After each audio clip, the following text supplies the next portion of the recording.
We're on? Okay. Good afternoon. During a declared emergency, Committee of Adjustment virtual public hearings are being conducted by electronic means using WebEx, an online digital platform, and streamed on the Toronto City Planning YouTube channel. These measures are necessary to comply with physical distancing requirements and in-person attendance limitations. This will be a virtual public hearing, and participants who have registered in advance will be able to make their presentation to the committee using WebEx, an online event that is being moderated by city staff. Anyone wishing to view the hearing may do so by watching on YouTube. Participants who are registered in advance will be connecting either by their computer, a phone or tablet app, or by telephone. All participants will automatically be muted on entry. When your item is called, each participant will be unmuted by the moderator, one person at a time. Only the committee members will be participating by video. Panel members participating today are Donald Taylor, Laura Alderson, Mishi McCluskey, and Stan Kamarick. I am Michael Clark, and I'm the panel chair. All registered participants will be participating by audio only. We also ask that you mute your devices until you are called on to speak. Land acknowledgement. We acknowledge that the land we're meeting on is the traditional territory of many nations, including the Mississaugas of the Credit, the Anishinaabe, the Chippewa, the Haudenosaunee, and the Wendat peoples, and is now home to many diverse First Nations, Inuit, and Métis peoples. We also acknowledge that Toronto is covered by Treaty 13 with the Mississaugas of the Credit. In accordance with Sections 45 and 53 of the Planning Act 1990 as amended, this meeting of the Committee of Adjustment of the City of Toronto is called to order. The Committee of Adjustment considers applications for variances from the provisions of the zoning bylaws that apply to the property, permissions to extend or alter lawful non-conforming uses, and consents to sever properties to create new lots. Anyone in attendance today who wants to receive a copy of the decision of the committee on an application must submit a written request for a decision by email. Please ensure that you include your name, address, and email address, because Committee of Adjustment and in the event of an appeal, the TLAB will be sending notifications and appeal updates by email. If you do not agree with the decision of the committee rendered here today, decisions may be appealed to the Toronto Local Appeal Body or in some limited circumstances to the Local Planning Appeal Tribunal. Appeal instructions are set out at the bottom of the decision of the committee. The hearing procedure will be as follows. I'll call each item in the order listed in the agenda. In making your submissions, when an application is uncontested, the agent or applicant may make a presentation to the committee if desired. Where the committee does not require presentation, applicants are to advise the chair should they wish to address the committee. The committee may ask questions and or take the matter into the committee for a decision. Each speaker, including the applicant or agent, will be given a maximum of 5 minutes to address the committee, and I will comment when you're reaching the 5-minute mark. When addressing the committee, please start off by clearly stating your name and address, and please remember to confine your remarks to the matters outlined in the application. The applicant or agent will proceed first and will make their presentation to the committee of the application. Please note that the committee may not entertain revisions to proposals at the hearing today. The committee may decide to defer the application if being substantially revised in order to ensure that the revised application is both accurate and that all those entitled to notice of the application have been informed of the changes. Then individuals either in support or opposed to the application will be invited to speak. Committee members may ask questions of each speaker after they finish their presentations. And when all speakers are finished, the applicant or agent has an opportunity to rebut only those issues and answer those questions that were raised by the neighbors, but not to introduce any new information at that time.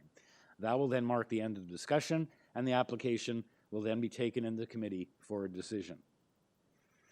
Are there any declarations of interest of panel or staff to declare for the matters before us at the 1 o'clock agenda? So this is at the 3 o'clock agenda. Do I need to declare that now, or will you be making that at 3 o'clock request later on? Yep. Okay. We're only dealing with the 1 o'clock matters. Okay, thank you. No others? Okay, in that case, we can... Mr. Chair? Yes. Sorry, Mr. Chair. No declaration other than at one point I may have to bow out for about 5 minutes as I'm waiting for a medical call from a specialist for my kid, and we couldn't schedule it another time. So unfortunately, I may need to leave for about 5 minutes. We'll still have a quorum. Just let us know that you're leaving the meeting when you do meet. Okay. We'll see you off the screen, and we'll note you absent for All right, thank you. Any applications so affected. Thank you. Okay, so the first item is item number 1939, EDENVALE Crescent, and I believe that matter was on the, it's for additions, 5 variances. It was on the list that one of the applications that community planning was looking for a deferral. And in fact, we've now received in the additional materials an email from the architect advising that the homeowners wish to make revisions and therefore will be asking for a deferral in any case.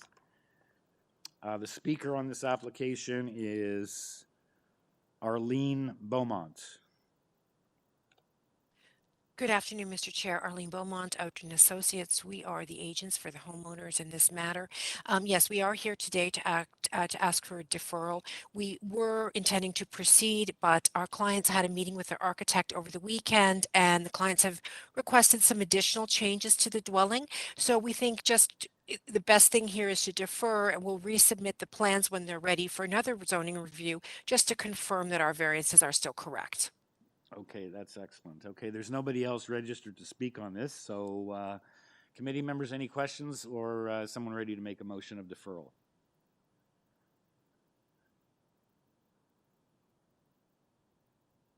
Mr. Taylor? Yes, Mr. Chair, I'll move for deferral to enable changes to be considered. Okay, thank you. Ms. Alderson, thank you for seconding that. All in favor? Okay, the matter is unanimously deferred. Ms. Beaumont, we'll see you here again. Thank you very much. Okay. Next item is item number 20, 174 DUNRAVEN Drive. This is an application that is for detached garage in the rear yard. I understand this matter is going to be has to be automatically deferred as I guess community planning was asking for it in their memo, but as well I understand it's now an automatic deferral because there was some issue with the sign being posted. The agent is, or the owner is, Gail Eret. I don't know if that person is on the line. Through you, Mr. Chair, they are not present. Okay, and that looks like it's the owner. Okay, so this matter is being automatically deferred because of the sign, posting of the sign. The sign was not posted as required. So in the absence of the applicant, we need a motion to defer.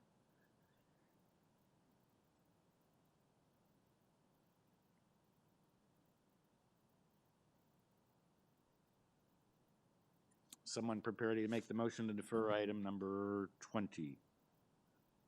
Yep, I will move to defer the item to a later date, item 20.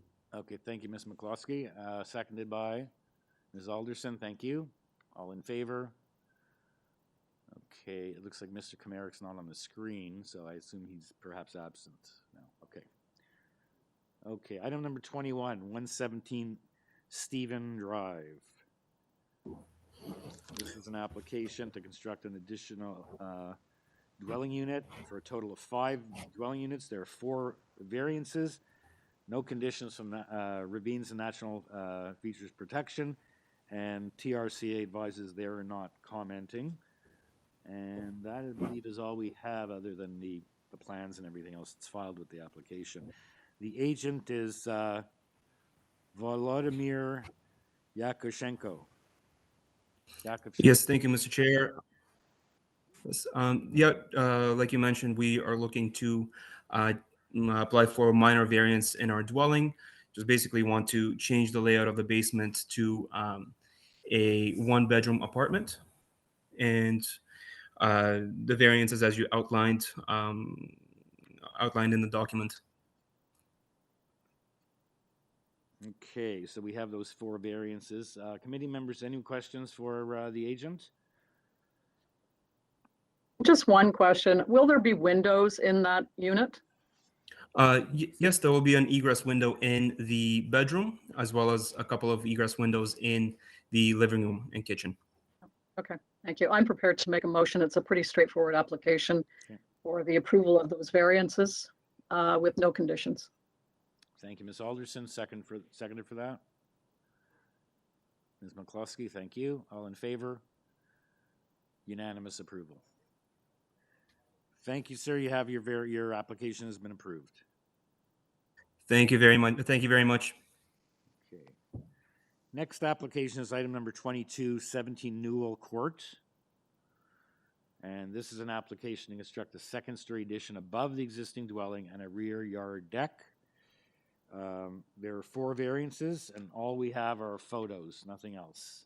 supplied, I assume, by the applicant. The applicant is Carl Vincent Giancolo, the owner of the property. Hi there.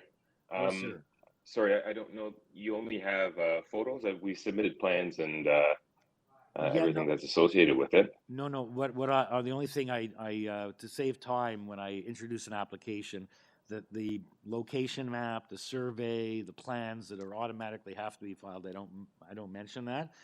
Only if you would add. Okay, gotcha. So other than your main application, we do have these photos, and that's we don't have any communication from neighbors and support or opposed. City departments. Okay, thank you. Yeah. So I don't know if you'd like to add anything or just see if committee members have any questions for you. No, I don't think there's anything else I have to add unless you guys have questions. Yeah, it's basically a top up, right, and a rear and a deck. You're putting a second story. That's correct. Yeah. Right. Okay. Members, any questions for the homeowner, Mr. Giancolo? We have no questions. Is someone ready for a motion?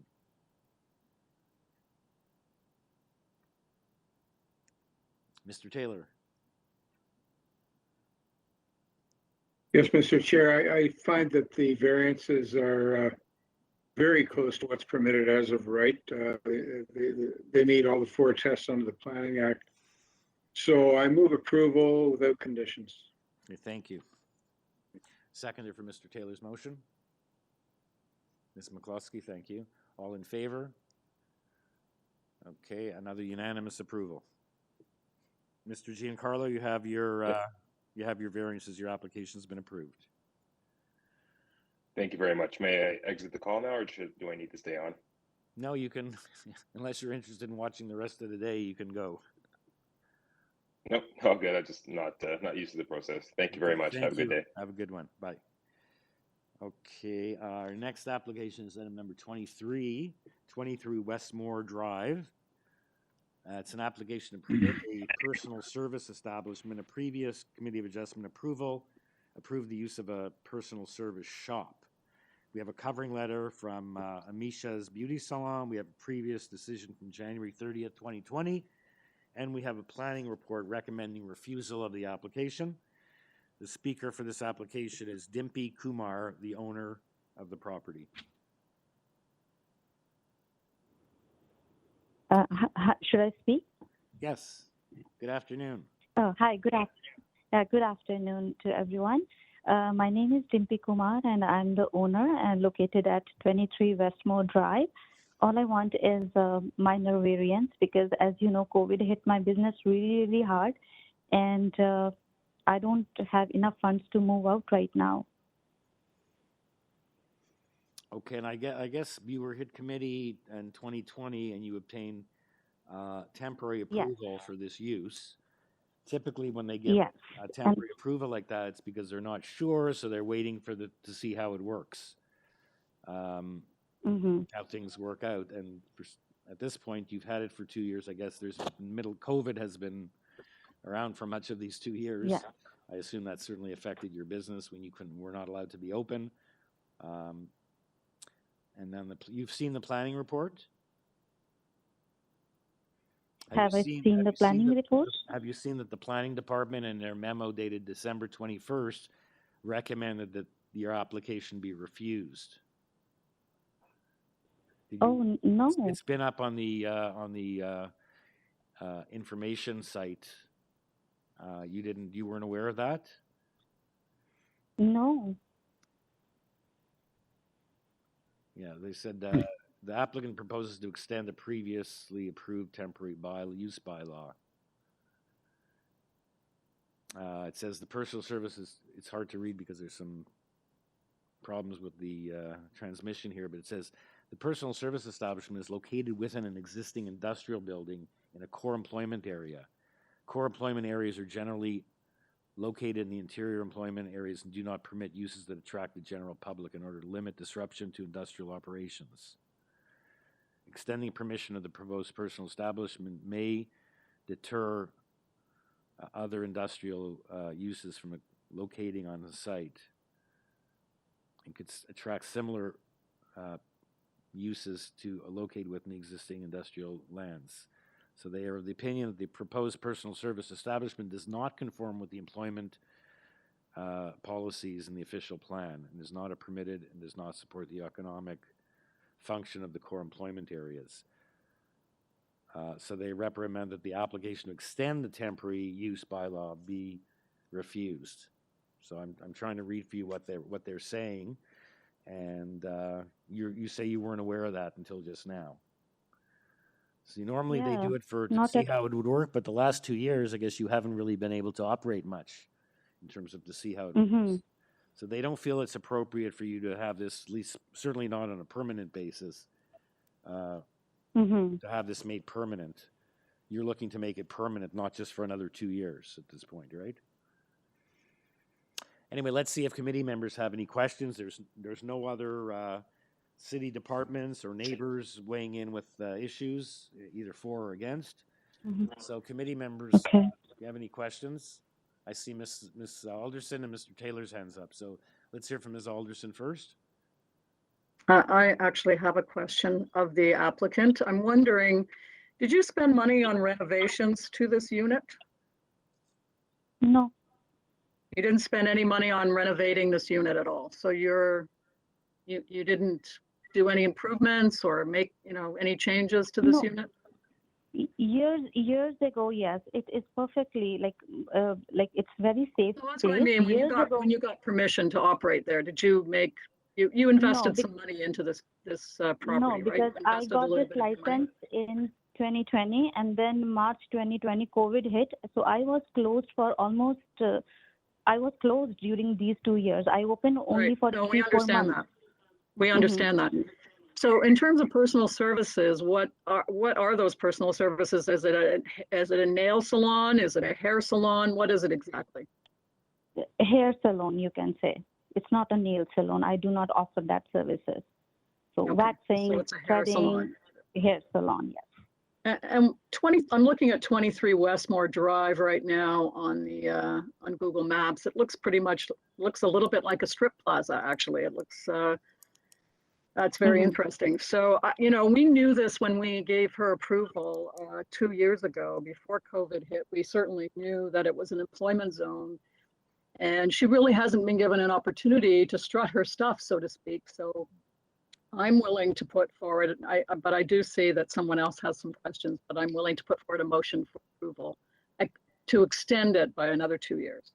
Thank you, Ms. Alderson. So just to clarify, I understand that we were asking. So, ma'am, you didn't, when you opened up or when you got the approval, or maybe even before, you put in like hairdressing stations and the places for the dryers and plumbing, for washing the hair, painting and doing flooring. Did you do any of those type of work, or did you not get a chance to do that?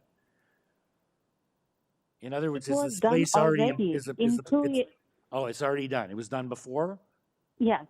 How many years ago? Like I have been there in February. It will be 16 years I am there, because I was never aware of this license. One day a city person came and he goes, Amisha, you need this license. So that's why I applied. So that's why I went through all this process. I was not aware that to open the business, I need a city license too. I am there from last 16 years.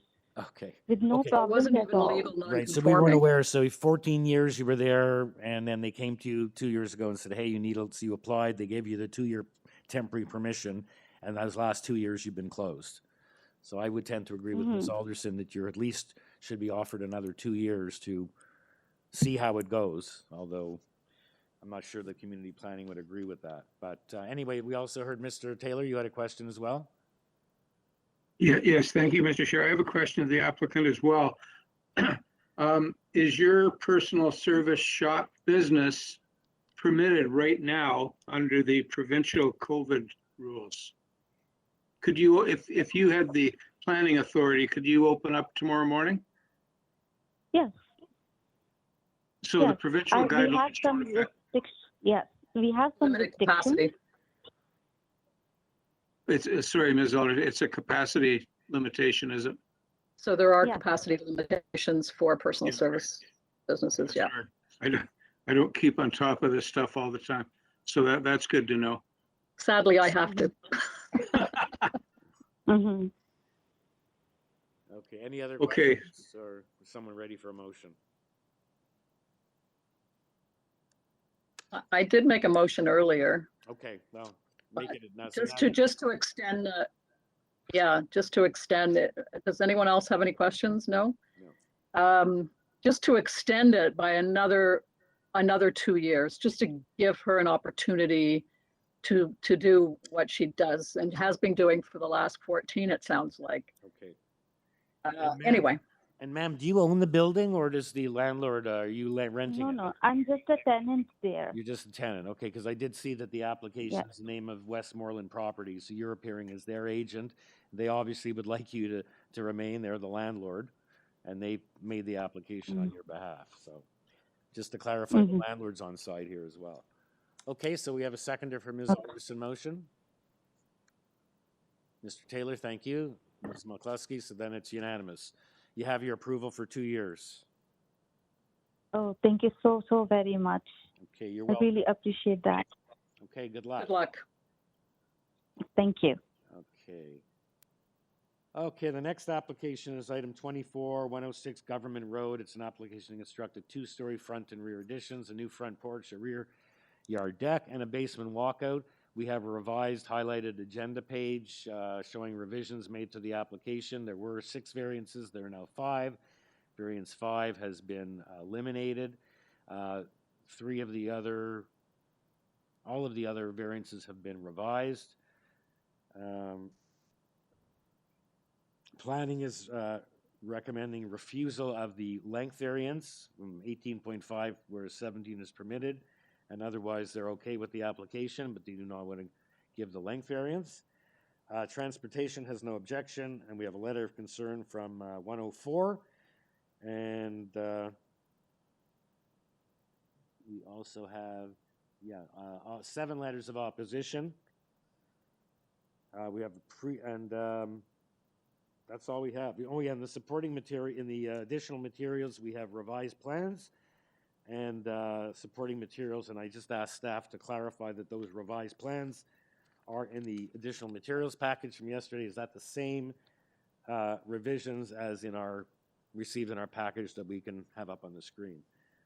That's something you would be aware of. And other than that, we have the applicant on this application is Khalid Ibrahim, the agent, as well as we have the neighbors at 104 Government and 151 Inglewood Drive registered to speak. So let's start off with Mr. Ibrahim. Welcome, sir. Good afternoon. Okay, and I just misspoke. I said there were the number of variances. They were 10. There are now 8, and 4 others have been reduced. I didn't see the second page. So there aren't 6 variances. There, in fact, were 10. There are now 8. Just want to clarify that. Okay. So, sir, why don't you make we need a presentation from you. We have people here with concerns and in opposition. So the floor is yours. And also, if I don't know if you're okay with the memo from planning that wants us to refuse the length variance. It was 19.51. You've now reduced it to 18.5. So the question is whether that is acceptable given planning's concern, because they were looking at it when you were at the higher number, at the 18.51. Okay, Mr. Ibrahim? Good afternoon. My name is Khalid Ibrahim from IDIM Architects. I'm the architect and the agent for 106 Government Road.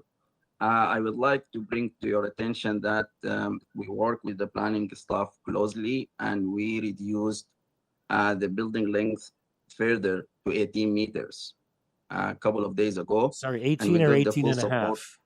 18 and a half. Now it's 18 meters. Okay. Yes, so in the last couple of days, we had a discussion with the planning department, and we agreed to reduce it to 18 meters. Okay, perhaps I can get staff to check, because I don't have the additional materials open in front of me. All I have is the original one, or the original revision, which shows it at 18.5. Through you, Mr. Chair, it is reduced to 18 in the additional materials. And the additional, are there any other additional changes in the additional material? Is that the one we have up on the screen, or? That's the one that's up on the screen, is the one in additional materials. Okay, thank you. Thanks so much. Okay. Yes, So you didn't and reduce it. They, I guess, wrote their report when it was 19.51. So the committee will have to right. decide if whether your reduction to 18 as opposed to 19.51, then reduced to 18.5, and now reduced to 18 is acceptable, whereas the city said to just refuse it and leave you at 17. Okay, so please continue. Yeah, Sorry, and I I just believe wanted to the clarify that. I'll give you some extra time if you need it. Sorry, and so- Mr. Chair, the GFA was also reduced further in additional materials to what you have. So now it's the 213 versus the 218 square meters. At 5.5, I can't read it up there. 0.56, is it? Yes. Okay, perfect. Okay, please continue, Mr. Ibrahim, and I'll give you more time. yes, yes, you are correct. We reduced also the FSI, and we received the planning staff support, and I think they emailed the COA staff the support email. So in general, our lot is relatively small compared with the other lots in the neighborhood because it was part of a severance application. So the only way to increase the GFA is by extending the house to the front and the back.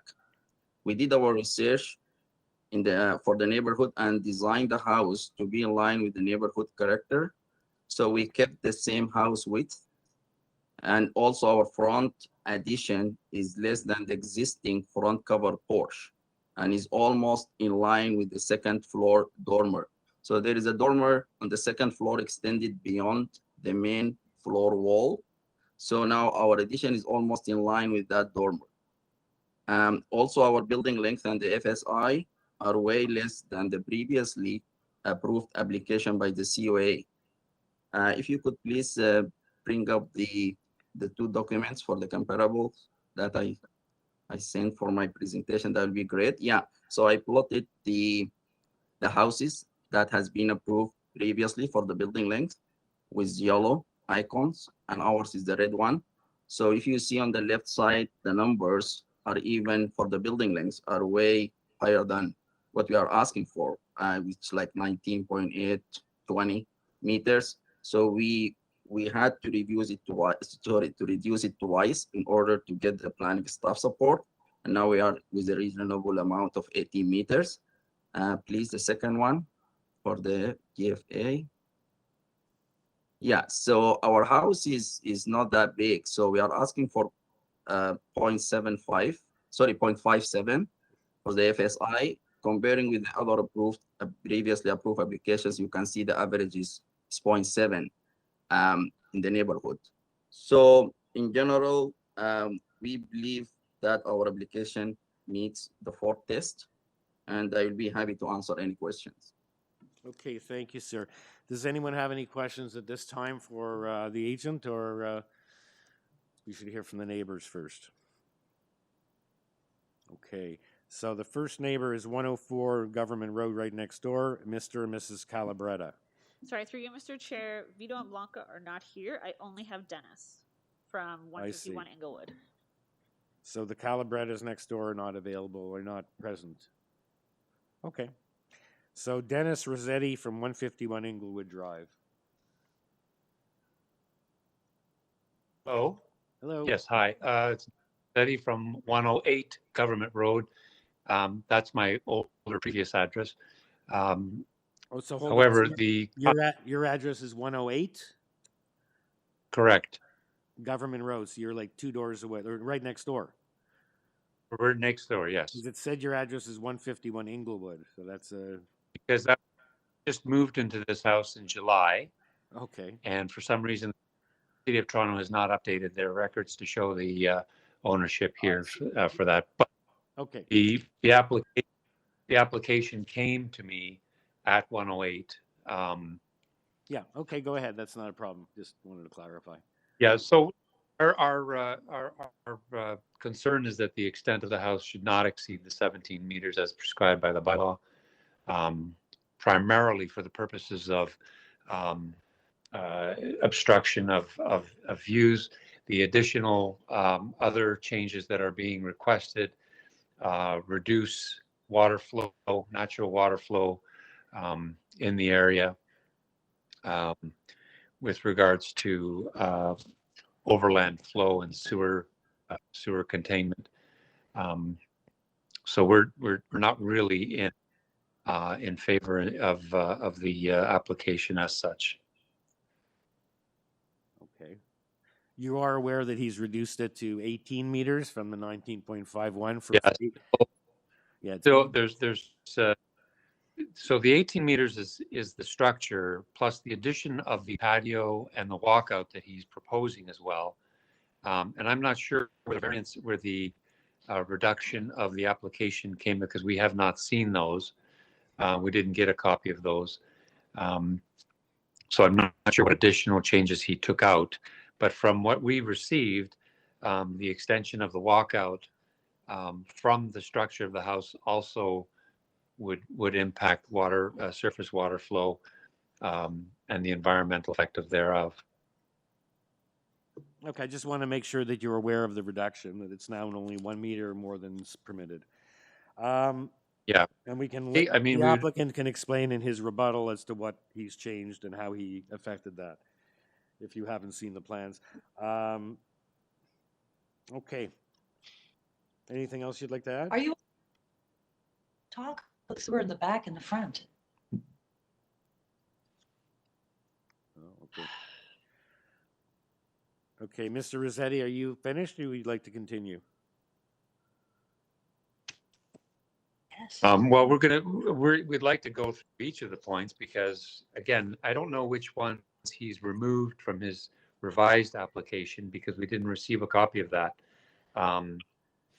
But there's changes to the front entryway that would basically be abutting the existing property now, which means that there would be a removal of shrubbery outside the house.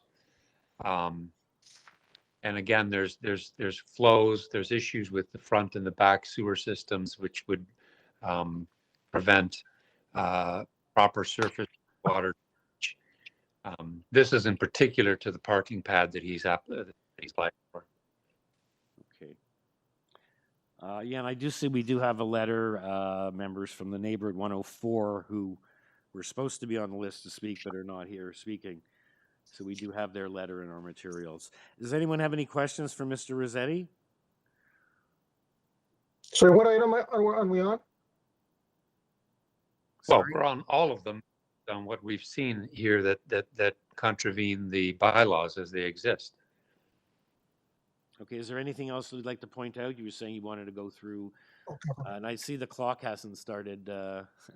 We didn't start the clock on you, but if there's anything you'd like to add, now's the time to do it. And we'll have him respond as to what changes he's made that you haven't seen. I assume those plans were listed in the information center that when he made the changes, but I see that one of the changes he did make the second go around when he brought down the length from 18.5 to 18 was in our additional materials that was late arriving. We just received those yesterday. I don't know if we could get those up on the screen, but we'll have him respond to that. Okay? None of the members have any questions for the neighbor? Okay.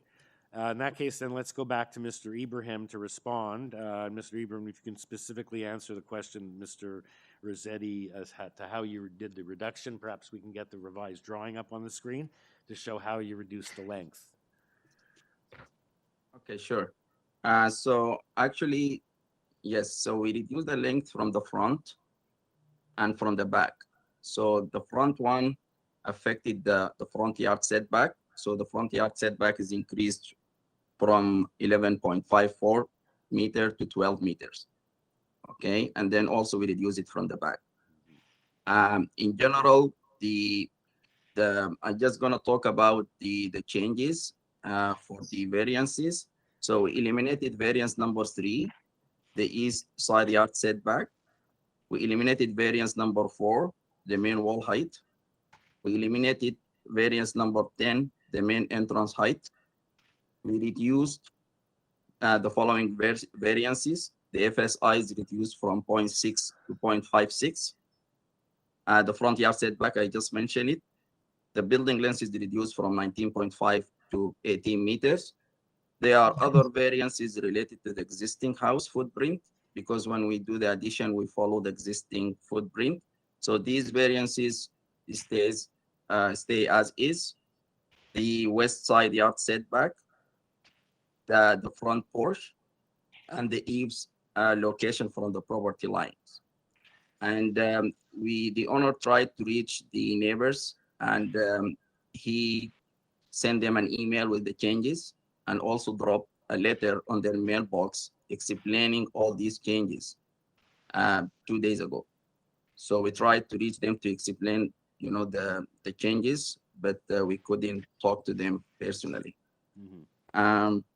The other thing is, I want to bring it to your attention is, maybe Mr. Rose is not aware about that.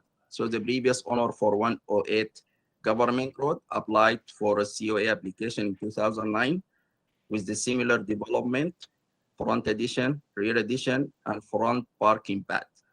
So he got the approval for all these. This is why we are using this as a comparable when we start designing the house.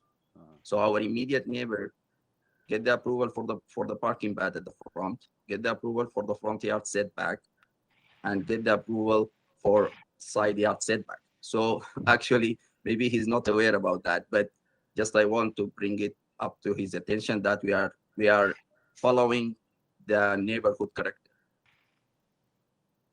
Thank you. Okay, thank you. Any questions for Mr. Ibrahim? I have a question, if I may. Sorry for having missed. I'm not going to vote on this because I missed part of the presentation, but I do have a clarification question that I think would be of interest to the other members. On your drawing A-03, which is the basement plan, it's showing the length of the house at 19 meters, which includes the new cold room. So is the basement part not included in the overall length, because you're reducing your variance now to, you say you're reducing it to 18? Yes, the cold room is not part of the building length. Why? Zoning wise, I believe. Can I get a clarification from staff on that? I'm not a zoning examiner, but I always thought anything that is excavated would be included in length or setbacks. That was my thought as well, and that's why I thought this was incongruent with that. Yeah, because it's a permitted encroachment for the porch. The porch is permitted encroachment, and the area. The porch is a permitted encroachment because it's only on the surface, but once it is underground, I believe that changes.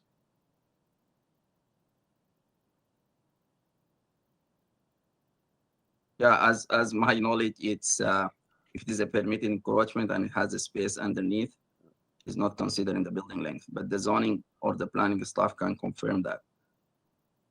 Well, they're not here to confirm it, and if we approve at 18, then you may not be able to build that. I think I can suggest something like you can approve up to 18 to the house, and if the cold room is part of the building lengths, we're going to eliminate it. We're going to make it an excavated area. I was just going to say, if he doesn't, if he gets approved at 18 and it turns out he's, as you say, the cold room counts, he'll either have a choice of he'd have to come back for that additional meter, or he'll have to eliminate the cold room. So it's it's a good point, but I don't think we're going to resolve it here in the next 5 minutes. If he'd like to proceed, I just wanted to point that out. For sure. Sorry. Good of you to do that. Sorry, Chair. Mr. Chair, through you, Vito Calabretta from 104 Government Road is actually on the line now. Oh, he is now on the line? Okay, Yep. Let's hear from him. We do have his letter, which was couched as a letter of concern and not a letter of objection, actually. We do have his letter. Again, I don't know if that was written before the changes. So we'll hear from him. Mr. Calabretta, if you know that the neighbor made some additional changes, you wrote your letter January the 4th. He's made changes to the length and some other issues. But please proceed. Let us know what your concerns are. Yes, good afternoon. We've lived here for about 16 years, and we've seen a number of floods in the neighborhood over the years. So we would like a study done on the drainage of the area. We do not want the building to be in excess of the 17 meter, which is as per the bylaw. And we are not in favor of the front yard parking, as we are right of way owners at 104. And we're concerned how that will impact our driveway. There's a grass strip. I'm not sure if you're aware of that. There's a grass strip that runs down the driveway. So I'm not sure how Mr. Parvit will be able to put his car into a front pad driving over the grass. Can you explain that? We'll have the applicant respond to that at the end of your submissions. We don't go back and forth. I'm not finished. I'm not finished yet. I'm not finished yet. Yeah, I know. So that's what I'm saying. And- He's not going to answer now. He'll answer when you finish everything. Okay, and this will set a precedent, because there is no front park padding, as far as I know, unless there is a new build with a driveway. There's beautiful homes across on the south side, 101 and 105. They are new builds. They have a driveway and they also have a garage. I have a garage at the back of my property. Our new neighbors are welcome to build a garage in the back as well, if they're concerned about weather, about their vehicle. There's no need for a parking pad. We are not in downtown Toronto. This is the Kingsway, Etobicoke. If you want to go ahead and destroy the neighborhood, go ahead. I'm done. Okay, thank you, Mr. Calabretta. Does anyone have any questions for Mr. Calabretta? And if not, we'll get the agent to respond to his concerns about the drainage and the pad parking. Okay, no questions. We'll go back to Mr. Ibrahim. Sorry. Yeah, so for the drainage, you can see that we are not changing the pattern for the grid around the house. We keep the driveway. We keep also the front landscaping. We don't have any variance for the rear yard and the front yard landscaping. So we should be okay regarding this matter. For the parking pad, as I mentioned before, 108, he received the approval for the parking pad as well. And we drove along the neighborhood, and on government road itself, there are many houses have a parking pad at the front attached to the driveway. Legally or illegally, I don't know, but we put that into our consideration to see how the neighborhood looks like. Regarding the parking pad, we are keeping the landscape strip in the middle, and for moving to the parking pad, yes, the car has to go over some of the grass. However, what we can do is, with your approval, we can provide some stone tiles in between, so we create a pattern, so for the car to move over, so without damaging the grass. So you don't And access it's a it very from the, small strip, actually. you don't get it from the existing driveway. You have to actually drive over this area that says sod there on the plan? Yeah, Because that is small strip. If you say you want to have pavers that are gonna, so your tires won't go over the grass, if that's not part of your plan, how do we know that that wouldn't affect your front yard landscaping? All we have is the plan before us. We are okay, so we are way above the permitted landscaping. Okay, and I see Yeah, if you transportation check has the an numbers, objection I can too. show it to you. Yeah. Exactly. Yeah. So we don't have a problem with the front yard landscaping.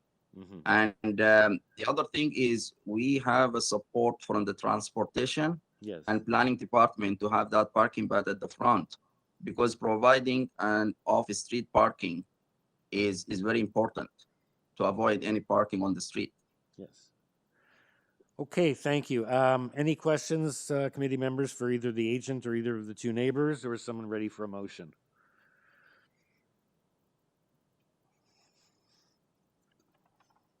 Ms. Alderson. I have a question, if I may, of the agent. Was there any discussion about using permeable pavers on the driveway to allow water to drain out properly? Um, hello? Yep, Can you hear I'm me? here. Yeah. It could be an option. So we haven't discussed that with any of the neighbors. As I said, the owner tried to reach out to them, and he knocked the door. But I know with the pandemic, maybe it's a bit difficult. But he's open. He's willing to talk to the neighbors. He wants to be part of the community. So yeah, it's absolutely an option. Yeah.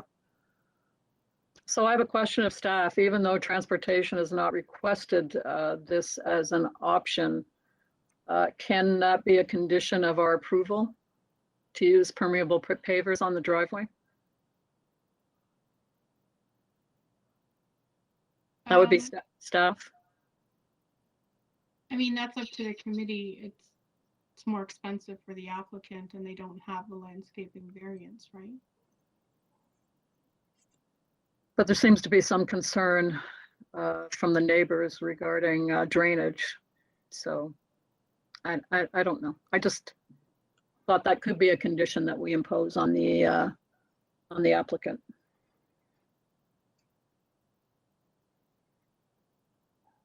To be fair, his plan doesn't clearly show the driveway anyway, and I'm not sure how he's going to maneuver into that parking pad, given how he's identified that it's sod in front of it.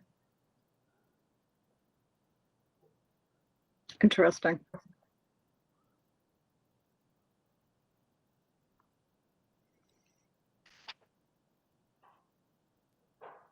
Okay, does anyone else have any questions for the applicant or the neighbors? And if not, is someone ready to make a motion?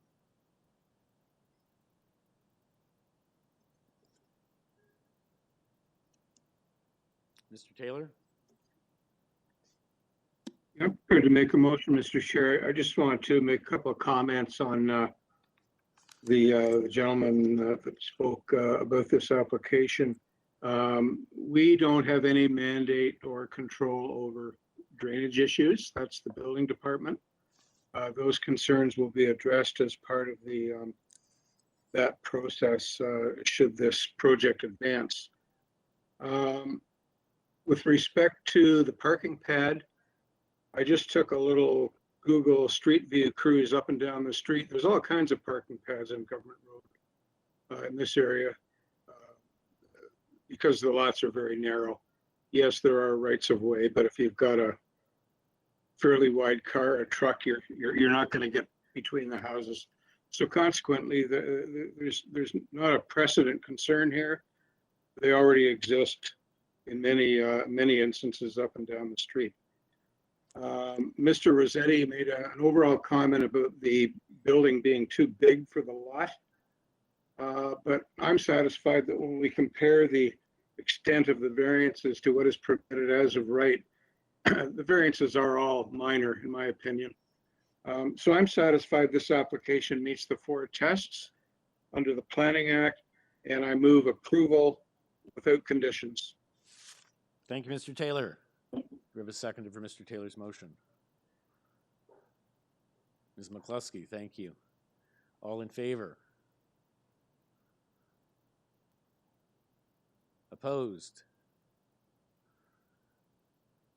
Mr. Kamarick, you're opposed?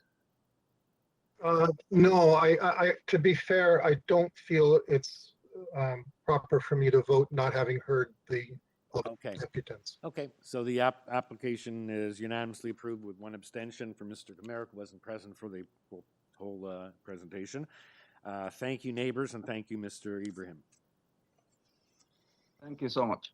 Okay, next application is item number 25, 18 CAVELL Avenue. It's an application to convert the existing storage units in the basement into 3 additional dwelling units for a total of 10 dwelling units. A previous Committee of Adjustment application in 2019 approved variance related to a number of dwelling units, floor space index, setbacks, landscape strip.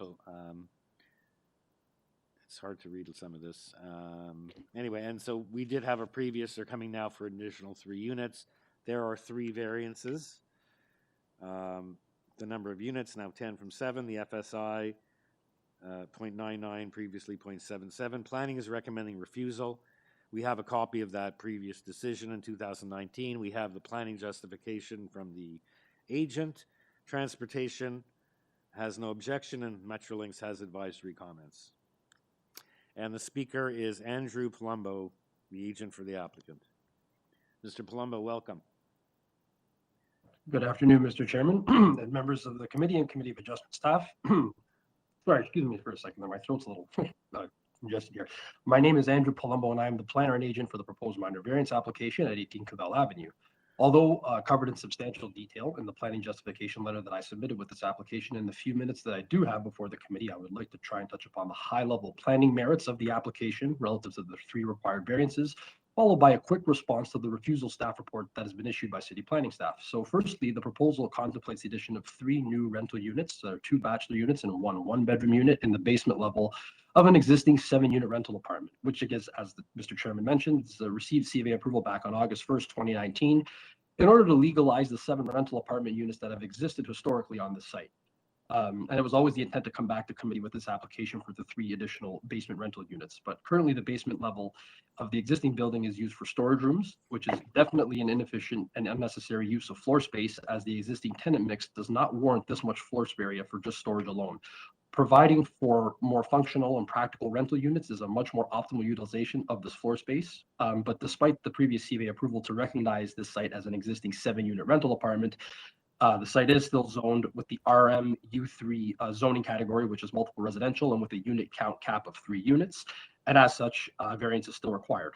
However, as noted in the justification for both the current proposal and the original 2019 CVA approval, this site is reflective of a typical situation whereby the city basically couldn't accurately identify each and every single property in the city when they were updating its zoning bylaw in 2013. So as a result, this site, just like other sites that are noted in the justification letter, just west of the subject site along CAVELL Avenue at 24, 36, and 38 to 44 CAVELL Avenue, there's photos attached in the justification letter, and several other sites in the city in general. There's other sites that got captured in this same RM U3 zone category, despite that this erroneously reflects what is on the ground in these cases. And that being said, Committee of Adjustment, specifically this committee, has approved similar applications in the past whereby an erroneous zoning category has been applied to an existing low-rise apartment site. The justification letter identifies 3 of these Etobicoke approvals whereby additional rental units were approved by the committee for existing apartment sites despite the erroneous zoning category that applied. And these include 8 Castleton Avenue, 36 12th Street, and 289 Birmingham Street. I know these because these are approvals that I secured myself. And as such, this type of approval is not uncommon in the city and actually very reflective of the existing character in this neighborhood, as I've described. Secondly, the increase in FSI is the only built form variance required by the proposal. And as just mentioned, this has to do with now including the habitable basement floor space in the overall GFA. However, there's no expansion to the existing building footprint being contemplated at all. There's no gross additions. There's no addition in height. It's all being done within the existing footprint and the existing building envelope. And this likely explains why there are no neighbors or objectors to this proposal, because there are no impacts of these 3 additional units at the street level. In addition, there are no corresponding variances required to address building height, setbacks, lot coverage, building depth, and building length, which to me, in my opinion, suggests that this is not an overdevelopment of the site at all, but rather a much more efficient use of the existing space. With respect to the parking reduction variance, and as confirmed by the Transportation Services staff report provided for this application, they are in support of the proposed parking reduction and make specific mention that this aligns with city's overall mandate and initiatives to reduce car use. In addition to this point, there's ample on-street parking available in this area, and it's within 300 meters of the Mimico GO station, which explains why Metrolinx provided comments. And as such, it's within walking distance to a major transit station area, or MTSA, as defined by the provincial growth plan. Despite the noted planning merits that I just walked through, city planning staff have unfortunately taken a very narrow position on the proposal, in my opinion, and recommend refusal based on an erroneous RM U3 zoning category that applies to the site, notwithstanding the previous CVA approval to recognize the site as an existing 7-unit rental apartment site and not a triplex. And although as suggested by the staff report, there's no intent to retain the triplex classification on the site. While the U3 overlay capping sites at 3 units is intended to apply to triplexes, again, that is not the case at all for this site, and it's clearly an existing 7-unit rental apartment, and it has been approved as such, not a triplex, despite the previous approvals for existing similar situations, as I've already mentioned. I do not share the opinion that with staff that a zoning bylaw amendment is required for a proposal like this. In my opinion, that's just a bit overkill, to be quite honest.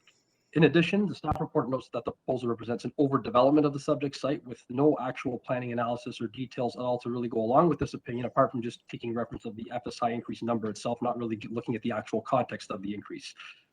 For all of the reasons noted in my letter and my presentation today, I would argue that the proposal is the exact opposite of overdevelopment, but rather a proposal that efficiently and better utilizes below grade floor space with no expansion to the existing footprint, no resulting impacts above grade to the surrounding area, given that no other built form variances are required, and to add these 3 additional rental units. And overall, just to quickly sum up, in my opinion, this proposal represents a development that addresses important and established key city mandates, including an increase to the city's rental stock in a very benign manner, modest intensification within an MTSA, which is within walking distance of the Mimico GO station, and these are areas that are targeted for growth, a reduction in auto dependency and usage. And rather than oppose, it is my honest opinion that the city should actually be encouraging proposals such as this for all the reasons provided. And on this basis alone, I would request that the committee approve this application as it meets the 4 tests for a minor variance under the Planning Act and represents good planning. And I am more than happy to answer any questions on this proposal. Okay, Mr. Palumbo, thank you. Very good job, and you talk almost as fast as I do. Yeah, I guess it comes down. There's a lot to get through. In my mind, it comes down to everything you say I agree with. You're adding rental stock. There's no change to the build form. And the city's saying, hey, we gave you a stretch when we gave you 7 from the 3, and surely 10 to 3 is not appropriate. But your underlying thing is that this is a mischaracterization of how what it should have been zoned in the first place, and you are not impacting. You're using this is basically basement underused space, right? And I assume they all have windows. They're all proper apartments. They're not undersized. I won't ask you what the rents are going to be because I assume you don't know, but we can take judicial notice of the fact that these are going to be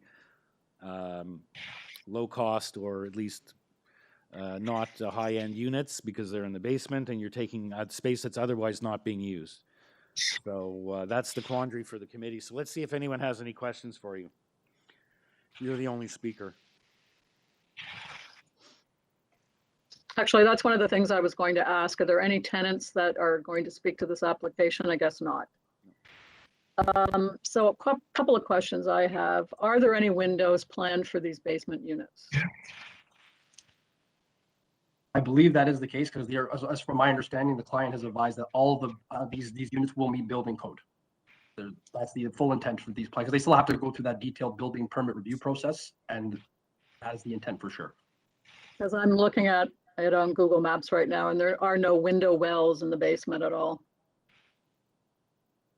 Also, I'm looking at it on Google Maps, and it looks like it's built, this building is, I don't know how it was ever approved, because it's built right to the sidewalk.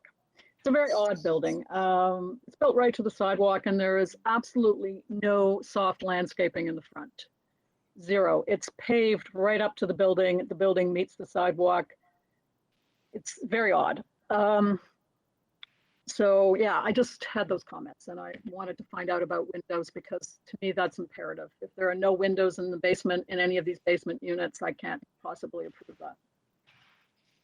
As I mentioned, I believe that is the intention, to have units that are fully up to code with and we can verify that. Should the committee wish to make that a condition, I guess that option is available. And in terms of, again, that this was working within the previous approval, was meant to reflect an existing site that already existed. So that's, and the soft landscaping variance would have been previously approved, and there were 10 variances that needed to be approved historically.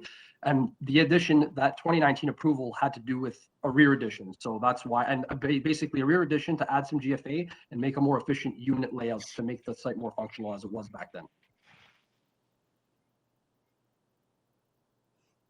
Okay, any other questions? Mr. Chair. There's a reference to order to comply. Is there an outstanding order currently? Through you, Mr. Chairman, as far I've been made aware by the owner, that this has to do with basically a building permit clarification on one of the drawings. It has to do with the building materials that are being used for one of the walls, as far as I'm aware. So that has to be clarified. It has nothing to actually do with the minor variances themselves, and it's not elaborated on in the staff report. So are you saying that that does not pertain to the basement? So this has to do with above grade on the first floor, I believe. That doesn't have to do with the basement level. It has to do with the walls. I'm confused on why planning would reference that in their report. I'm just as confused because it doesn't really pertain to the variances themselves. It's a building permit clarification matter. It does not apply to the variances, right? Because otherwise they would have elaborated on the And specifics. usually we would have a copy of that in our materials, correct, Madam Secretary Treasurer? If it was relevant, we should have a copy of that order to comply. I also noticed this, what order to comply? We didn't get a copy of anything. That's correct, but it looks like the order was issued after the application was submitted. So that's why we wouldn't have it in your file. It'd be helpful to know what it actually was about, but. I can see if I can look it up.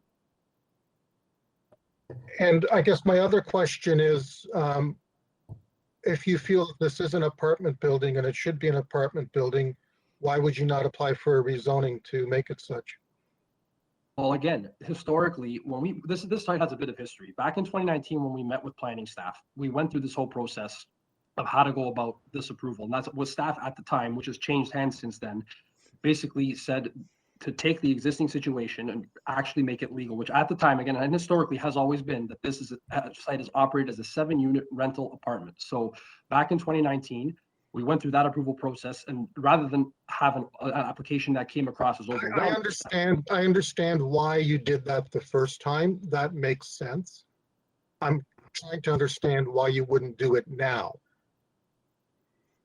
Well, for all the reasons that I have provided this committee, and just on the basis that this is an existing site with, otherwise this is just going to remain as underutilized storage in the basement level of an existing apartment. Like I said, the intent was always to do this in a 2-phase approach, to go for the additional units in the future, which is what we are doing now. And that was the direction we were actually provided by previous planning staff that was in place, which is, again, it's almost somewhat confusing as to why we're dealing with the refusal report. Confusing is one thing to call it. I would call it disingenuous, because what in my opinion, you should have done is applied for the rezoning for the 10 units right up front, if that was your intent all along. Fair enough, but this, again, we also were following the direction that we were provided by city planning staff at the time, sir.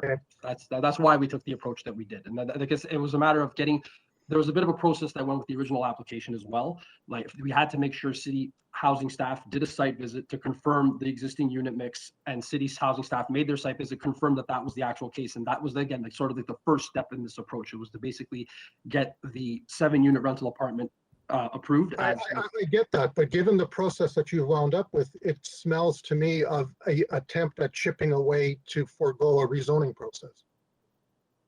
But again, that was not the intention whatsoever at the beginning, because when we pre-consulted with staff in 2019, this is the direction that they provided us, which is why we've actually followed it. It was our preference to actually go in right from the beginning, but under their suggestion, we have gone through this phase sort of approach instead. So they suggested you do 2 phases of committee of adjustment applications? That is correct. Otherwise we would not be doing that. Otherwise we would not be doing it in 2 steps.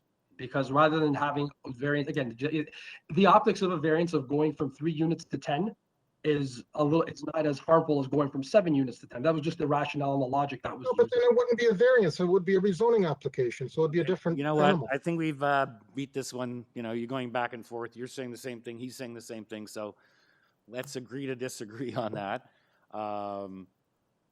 That's the order. So yeah, the order to comply. I can't read that from It relates only to building code issues. So framing, using non-combustible or using versus non-combustible, that type of stuff. Okay, so it's what Mr. Palumbo said. It doesn't have anything to do with this application. Correct. It's not like they're illegally using these 3 units already. Have these units been built or no? Mr. Palumbo? The 3, no, they have not. Okay. No, they have not. And my client has confirmed for me just now that the basement units will have windows. So that will be the case. Sorry, I didn't hear that. And one thing I also will just, you want to repeat that? The basement units will have windows. Okay. Okay. My client has confirmed that. Okay. And the one thing I just wanted to say, just generally, the last thing I do want to say on this point, if you look at what the actual intent of a zoning bylaw amendment is to achieve, like, transportation staff have confirmed they have no issues. We wouldn't even need a TIS report to be submitted potentially, or a parking study.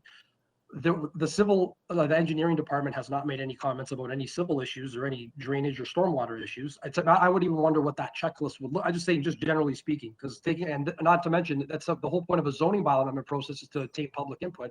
And through this application, I guess the previous and the current, there's no one that's objected. So it's in terms of getting public feedback, I'm not sure that that would even serve much of a purpose. And I'm just basing that on these two applications that have been submitted historically and just currently. Thank you. Okay, committee members, anyone ready to make a motion? We've heard a lot about this application.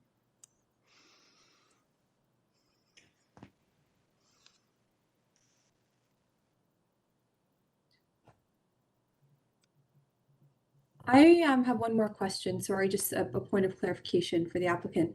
Coming up from the basement, so I see there's two stairwells coming up to the main floor. Does that mean that there would be a new entrance proposed on the sides of the building to access the stairwell to get down to the basement? I would need to see a set of plans if that's okay. Yep. So I'm just looking at, let me grab the. I'm looking at on Google Maps right now. It looks like there are window wells and there is a side door.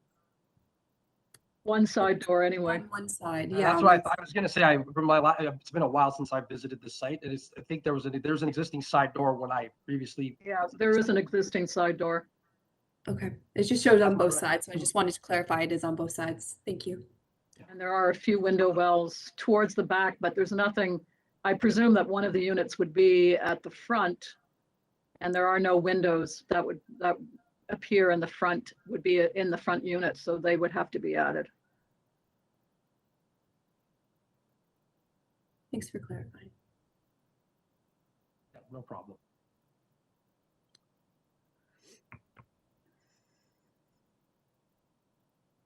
I have a question of staff, actually. I know there's no mention of this, but if, and that's a big if at this point, if I were to devote in support of this application, can we add soft landscaping in the front as a condition of approval? No one's asked for it.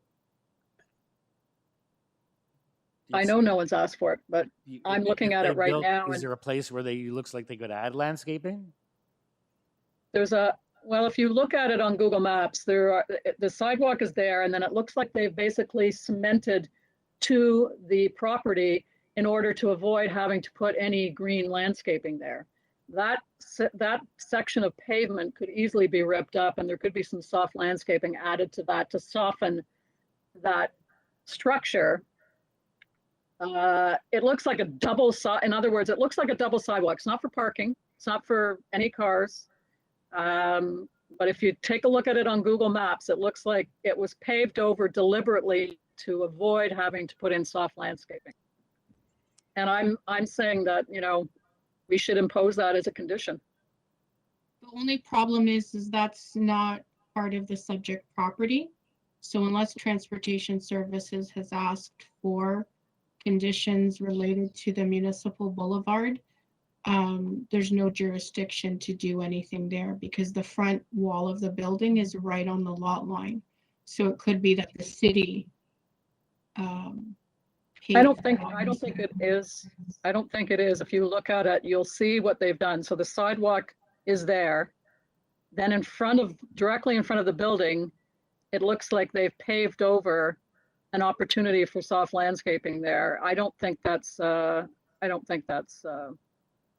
but it's the problem is it's city property. Yeah, that's the municipal. So the committee can't put conditions unless it relates to the subject property. And this is always been an existing condition on the building. Nothing has changed. Because normally if that was the issue, Transportation Services would ask that the municipal boulevard be restored with landscaping. In this case, they've provided comments, but they haven't asked for any conditions or asked for any restoration of anything.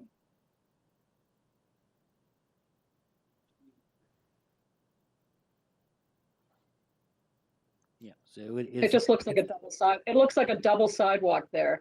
Yeah, it's not a single sidewalk. Yeah, whatever it is, and I think what the Secretary Treasurer is saying, we don't have jurisdiction because it's not the applicant's property. The applicant, as you said, is built directly to the lot line. It's a zero lot line. So the area in question doesn't belong to the applicant, it belongs to the city. So it may be a good suggestion, but we can't impose it on the applicant. So is someone ready for a motion? Or is there still any remaining questions?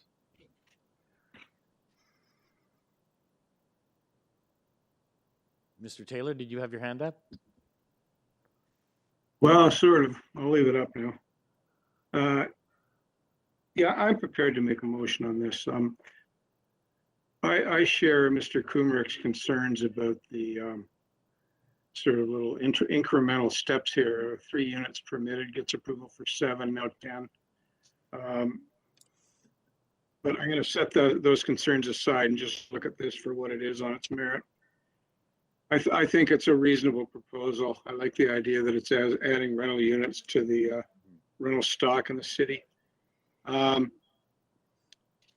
I'm going to move approval without conditions. Thank you, Mr. Taylor. Seconded for Mr. Taylor's motion. I'd like to second and just make another comment if possible. For sure. Mr. Chairman, you know, just the fact, you know, that this built form isn't changing the exterior, you know, it's just adding 2 units in the basement. I don't really see, you know, a huge change in that aspect to, you know, the character of the area, and do agree with the principles as well. So I seconded. Thank you. All in favor? Opposed? Motion carries 4-1 with Ms. Alderson dissenting. And thank you, Mr. Palumbo. And thank you very much, everybody. Have a good day. Thank you. Thank you very much. Okay, our next application is item number 26. This one should go a little quicker. 41 FAIRLIN Drive. It's an application to enclose the existing front porch. There's 1 variance. We have 43 next door in support. Otherwise, we have nothing whatsoever. The speaker is Pamela Pan, the agent for the applicant. Welcome, Ms. Pan. Good afternoon. Good afternoon. Other than the materials submitted, we have nothing whatsoever other than a letter of support from the next door neighbor. Is there anything you'd like to advise the committee, or else I'll just see if they have any questions? I don't think we need a presentation from you on this.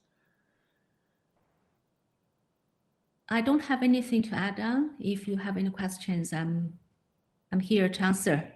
Thank you. Thank you. Yeah, so the only 1 variance is the front yard lot line, which is 7.7, as opposed to 6.17 is what they have. Okay. Any questions, or is someone ready for a motion? I'm happy to make a motion on that unless someone has any questions. This is another straightforward application, and I'm happy to move approval of the 1 variance with no conditions. Thank you. Seconder for that motion? Ms. McCluskey, thank you. All in favor? Unanimously approved. Thank you, Ms. Pan. Thank you. Okay. Item number 27, we have a revised notice page with changes highlighted. This is construct a second-story addition above the existing dwelling, a rear yard deck, a basement walkout, a partial front porch enclosure, and to create a secondary suite. And there are 9 variances. We have the revised plans and waiver to go along with those revisions. We have an arborist report and a support petition, and that's all we have. There's 1 speaker, Reiner Hoyer, the agent for the, oh, sorry, wrong up. Well, hold on. What am I doing here? Yeah, that's correct. Reiner Good Hoyer. afternoon. Good afternoon, sir. So we see you've made some revisions and you have a support petition. Is there anything you'd like to advise the committee members before I see if they have any questions for you? Yeah, we made a small revision after talking to the planner to reduce the setback of the rear deck. Right. And otherwise, and it looks like you've eliminated variance number 7. Yes. Okay. And we submitted documents to reflect that. Yes. Okay. And you have this support petition with, I think, 4 or 5 signatures. Committee members, any questions for the agent?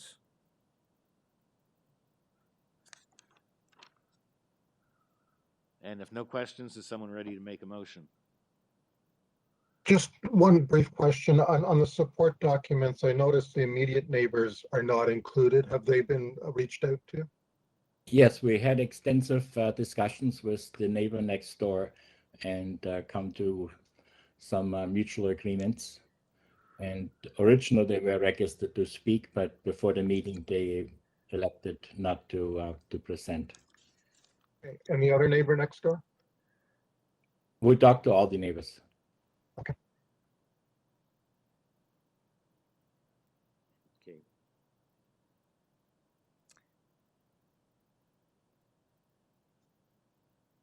Okay, is anyone ready for a motion?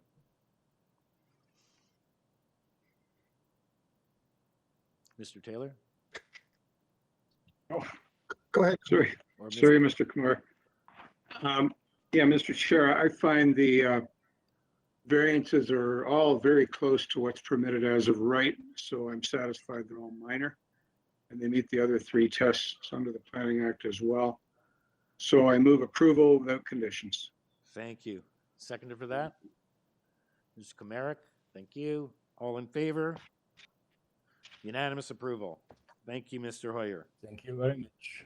Okay, next application, 8 College Street, new detached dwelling with an attached garage, only 2 variances, FSI of 0.5, whereas 0.45 is permitted, length an additional 0.65 of a meter.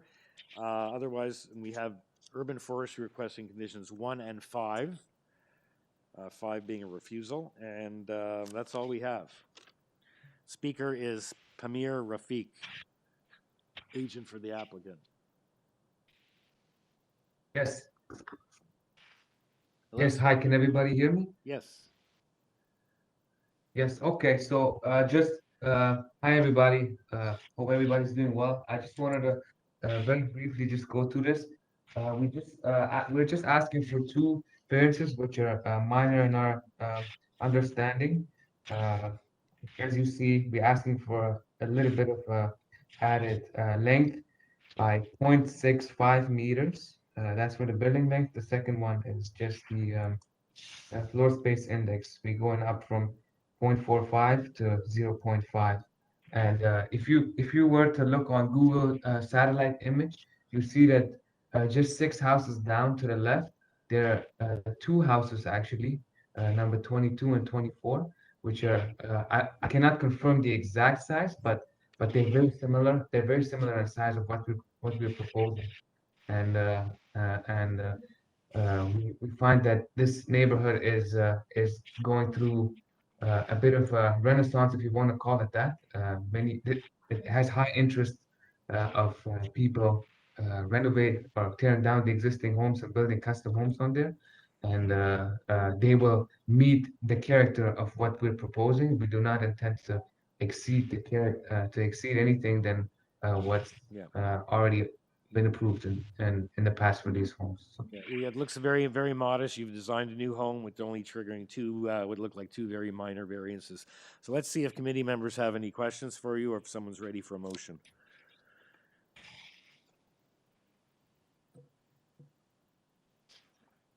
I just have a comment. I just wanted to thank the applicant for keeping the 1.5 story up and building on top of that instead of tearing it down. That's all.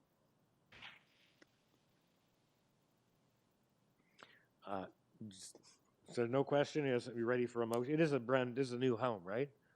It's a detached dwelling with an attached. No, it's not a new home. It's not. Oh, okay. It's a second story addition, isn't it? This is a brand new home. No. Oh, sorry. I'm sorry. I'm sorry to disappoint you. Yeah. I'm obviously not looking at the right home. Okay. Okay. Yeah, this is not. If you can pull up the drawings, it's a beautiful home. Okay. Okay. Is anyone ready for a motion?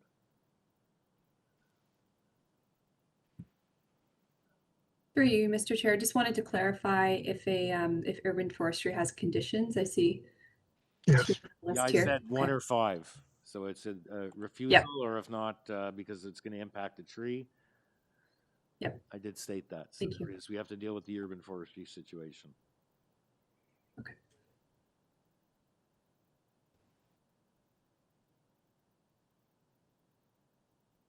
Mr. Comeric.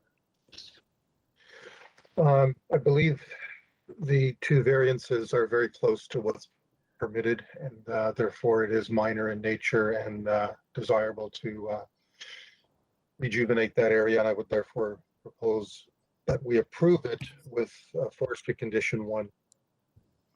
Okay, thank you, Mr. Kamarick. Seconder for that? I'll second. Thank you. All in favor? Unanimous approval. Thank you, Mr. lot. Okay, Thanks a lot, everyone. thank you. Okay, our next application is 93 Lake Promenade. This is, we have revised plans highlighted, showing changes from the original application. So there's an application, a new detached dwelling with an attached garage. There are 12, there were 12 variances that are now 10, and one other one has been reduced. We have supporting material, 2 previous decisions from April 2018 and from September 2021, that was a refusal. We have 5 letters of support, 6 letters of opposition. Planning is looking for a condition of approval in the event of approval to construct substantially in accordance with the plans. TRCA has no objection, and Urban Forestry is looking for condition number 2. The applicant, the agent for the applicant is Sahil Jaggi, the agent, as well as we have neighbors from 59, 89, 99, and 91 Lake Promenade and 12 Jasmine registered to speak. So let's start off with Mr. Jaggi. Good afternoon, Mr. Chair and committee members. Thank you for giving me this opportunity to be here today. My name is Sahil Jaggi. I'm actually the owner and now resident of 93 Lake Promenade with my wife for the last 5 years. In 2018, we got an approval from Committee of Adjustments with full planning support and later appealed and settled at TLAB. And the reason why we're revising these plans was because me and my wife was starting a family and we wanted to eliminate the 3rd floor from the previous design and bring our master bedroom to the 2nd floor on the same floor as we have kids and my elderly father who's going to move in with us 6 months in a year. When we went back to planning with the intent to redesign the approved design, our previous planner Sabrina told us that we have to be prepared to reduce on all fronts or at least keep it within the boundaries of the existing approval or less. And we did just that. So I'd like to take you through a quick table to show the progress that we've made and how we've not only stayed within the boundaries of the previous approval, but actually gone above and beyond to reduce some of the variances and received full planning support and TRCA support. So if the staff can actually pull up Exhibit A from the supporting materials. Okay, so just can I just back up and I'll add the time. Just want to understand. You were before, or the previous owner was before the committee, or you were before the committee in 2018. Correct. That was you. You came with Michael Flynn as your agent. You got That's approval, correct, sir. including a whopping 1.48 times the area of the lot. Is that correct? You got like 11 variances. That's correct. And okay, and you didn't build that. That's correct. Then you came back. You didn't build it. You came No, back sir. in September 28th, 2021, again with Mr. Flynn. And you, whatever you applied for, I'm looking, we have a copy of it here, one less of a GFA, FSFI, and you got refused, again with 12 variances. And now you're back here. So are you going to show us how it differs from what you got in 2018, what you got refused from 2021? So just explain what you're showing us. And do we have a copy Exactly. of that? Do we have a So, copy of that, or is that something new that you're giving us? This So chart. the Exhibit A will Yeah. show exactly that. Okay. That's right. So starting with the FSI, we were previously approved, as you said, for 1.48, and now we've reduced it down to 1.18.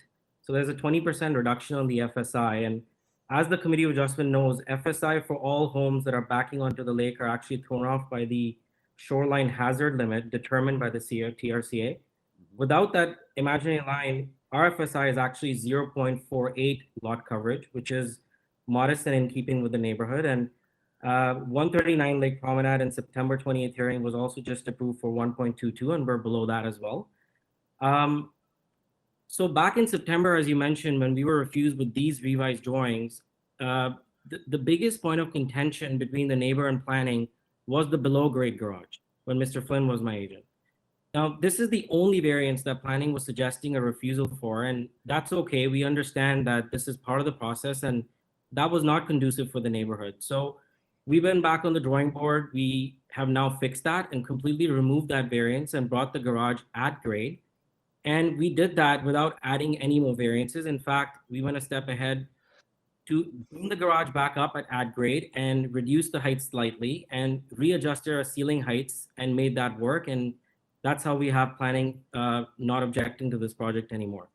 So if you look at row number 3, the height of the 2018, the one that we have an existing approval for, is 10.1 meters slope roof, and currently we're at 8.81 flat roof. Now the next one is length. Our previously approved design was approved at 22.29 length. That was also brought up as being an issue in our last hearing. So we took that into strong consideration, and on the recommendation of what was discussed in our last 2021 September conversation, we now stand at 19.68 on the main floor and 20.63 on the second story due to the balcony overhang.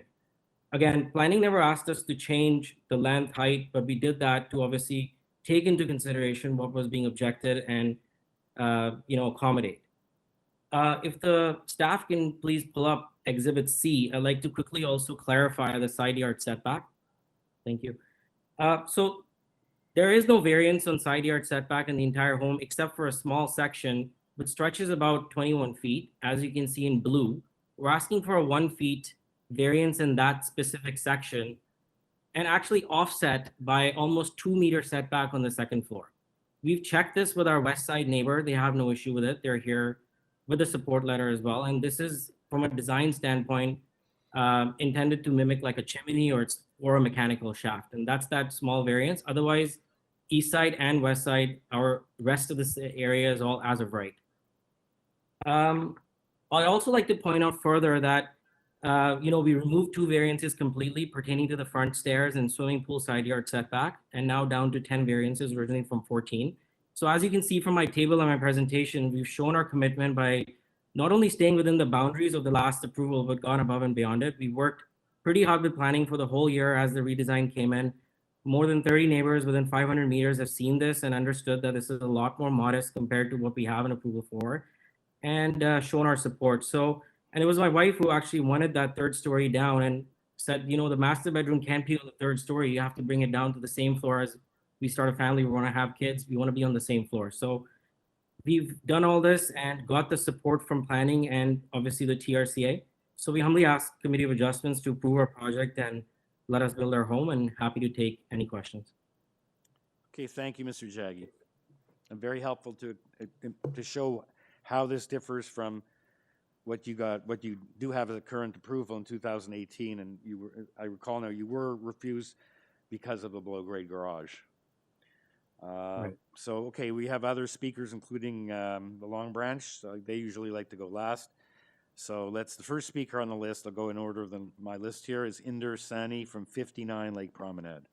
Through you, Mr. Chair, Inder Sani is not on the line.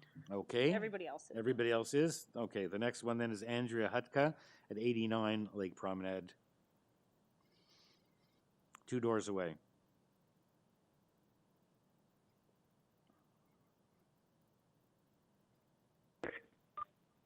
Hello, can you hear me?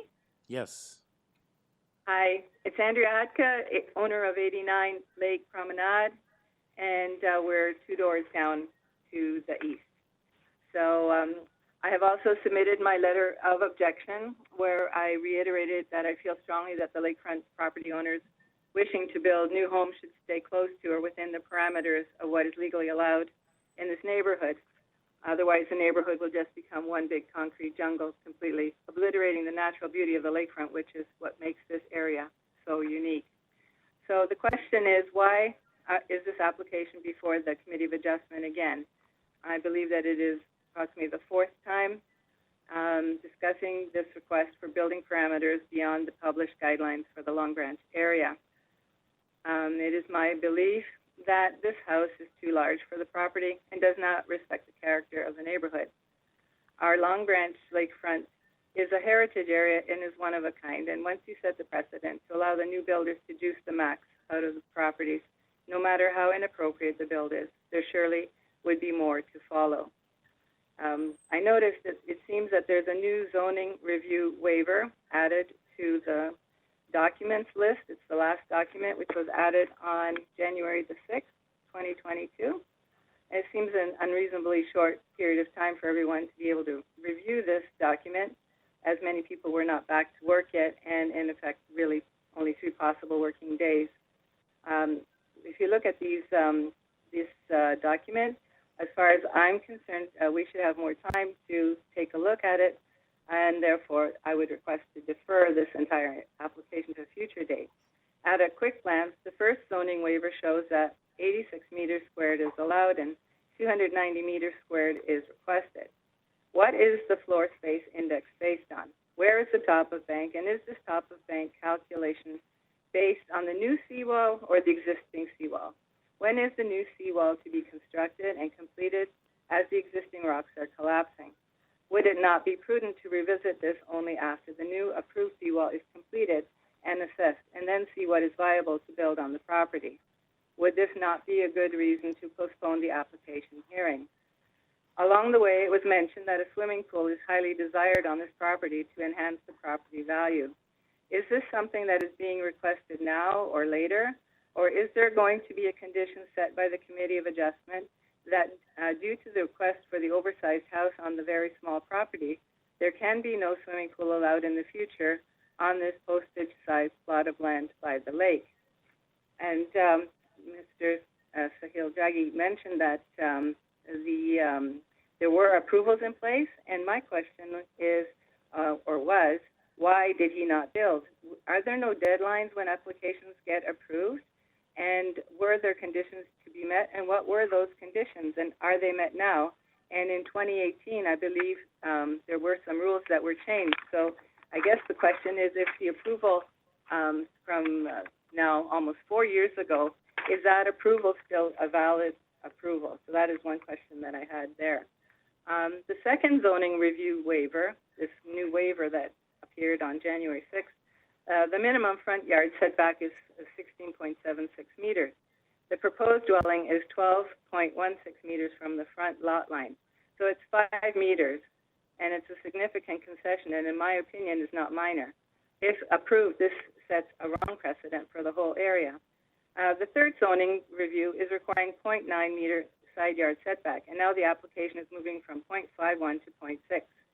This is an insignificant change, yet on the other hand, the applicant is requesting major changes in the other variances. So this small concession does not make up for all the other major concessions requested from the committee. I believe this is just a distraction. So are these distractions, these minor concessions, supposed to show good faith so that the applicant may facilitate sliding the major variances by us and doing this repeatedly in this application and over the years just to wear us down? Is it possible that the more often the applications present us with the smoke and mirror tactics, the more likely we are expected to accept them? I'm also concerned about the validity of the petition attached and under what conditions the people signed it and when. The document looks copy and pasted and not sure if the people know what they signed up for. For example, across the top, it looks like after the fact, someone scrawled on the document by hand, in favor. There are some check marks under a heading, verified support for revised drawing above grade garage. There are some check marks under the heading, verified on August 2021. In my opinion, this petition should not be admissible as a letter for support, as it appears to be outdated, and it does not address the variances applied for on January 6, 2022, and the person should have had a chance to comfortably review what is actually being asked for in this application before making a decision. This would substantiate another good reason to postpone the application until such time that these individuals would know what they are signing or alternatively dismiss this petition as a so-called letter of support on the grounds of it being of questionable validity and it being outdated with no witnesses and no notarization. Based on the issues mentioned, I respectfully request that the Committee of Adjustment consider deferral of this application to a later date so that the issues raised can be adequately reviewed and addressed. And if not deferred, I would respectfully request that this application be refused. The height, length, and setbacks do not respect and reinforce the neighborhood character and should be refused. I'm not in favor of the application as it stands, and I thank you very much for your time and consideration. Thank you. Thank you, Ms. Hutka, for your very comprehensive objection. Just like one of the questions, I'll only answer one of your questions, and that is the 2018, it is still valid. And that's why he's put up that chart of how he's improved the application, whether smoke and mirrors or real or not. He is entitled to 1.48 times the area of the lot. That was before another committee, as you say, almost 4 years ago, but still in as a fact, there are no time limits. There are time limits when you get a consent to sever a lot, but not for variances. So I'll just let the applicant respond, but that's where we stand here. And he has said that they have revised the plan because they now decided they want to be on the same floor as their children, not on a separate primary bedroom on the top floor. Anyway, we have a lot of other speakers. Does anyone have any questions for Ms. Hutka before we move on? Okay, if not, the next speaker is Catherine Cotras at 99 Lake Promenade. Hello, good afternoon.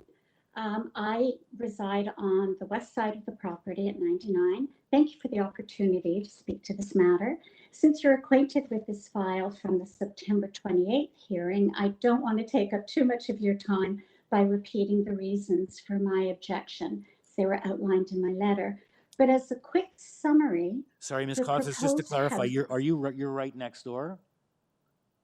Yes. Yeah, even though there's a big gap in the numbers, you are right next door. There is no 95 or 97, correct? Correct, yes. Okay, go ahead. So my little house is that little, is the square, as you can tell, that would be completely blocked by the size of this house. Now, I would love to see a new home on this property.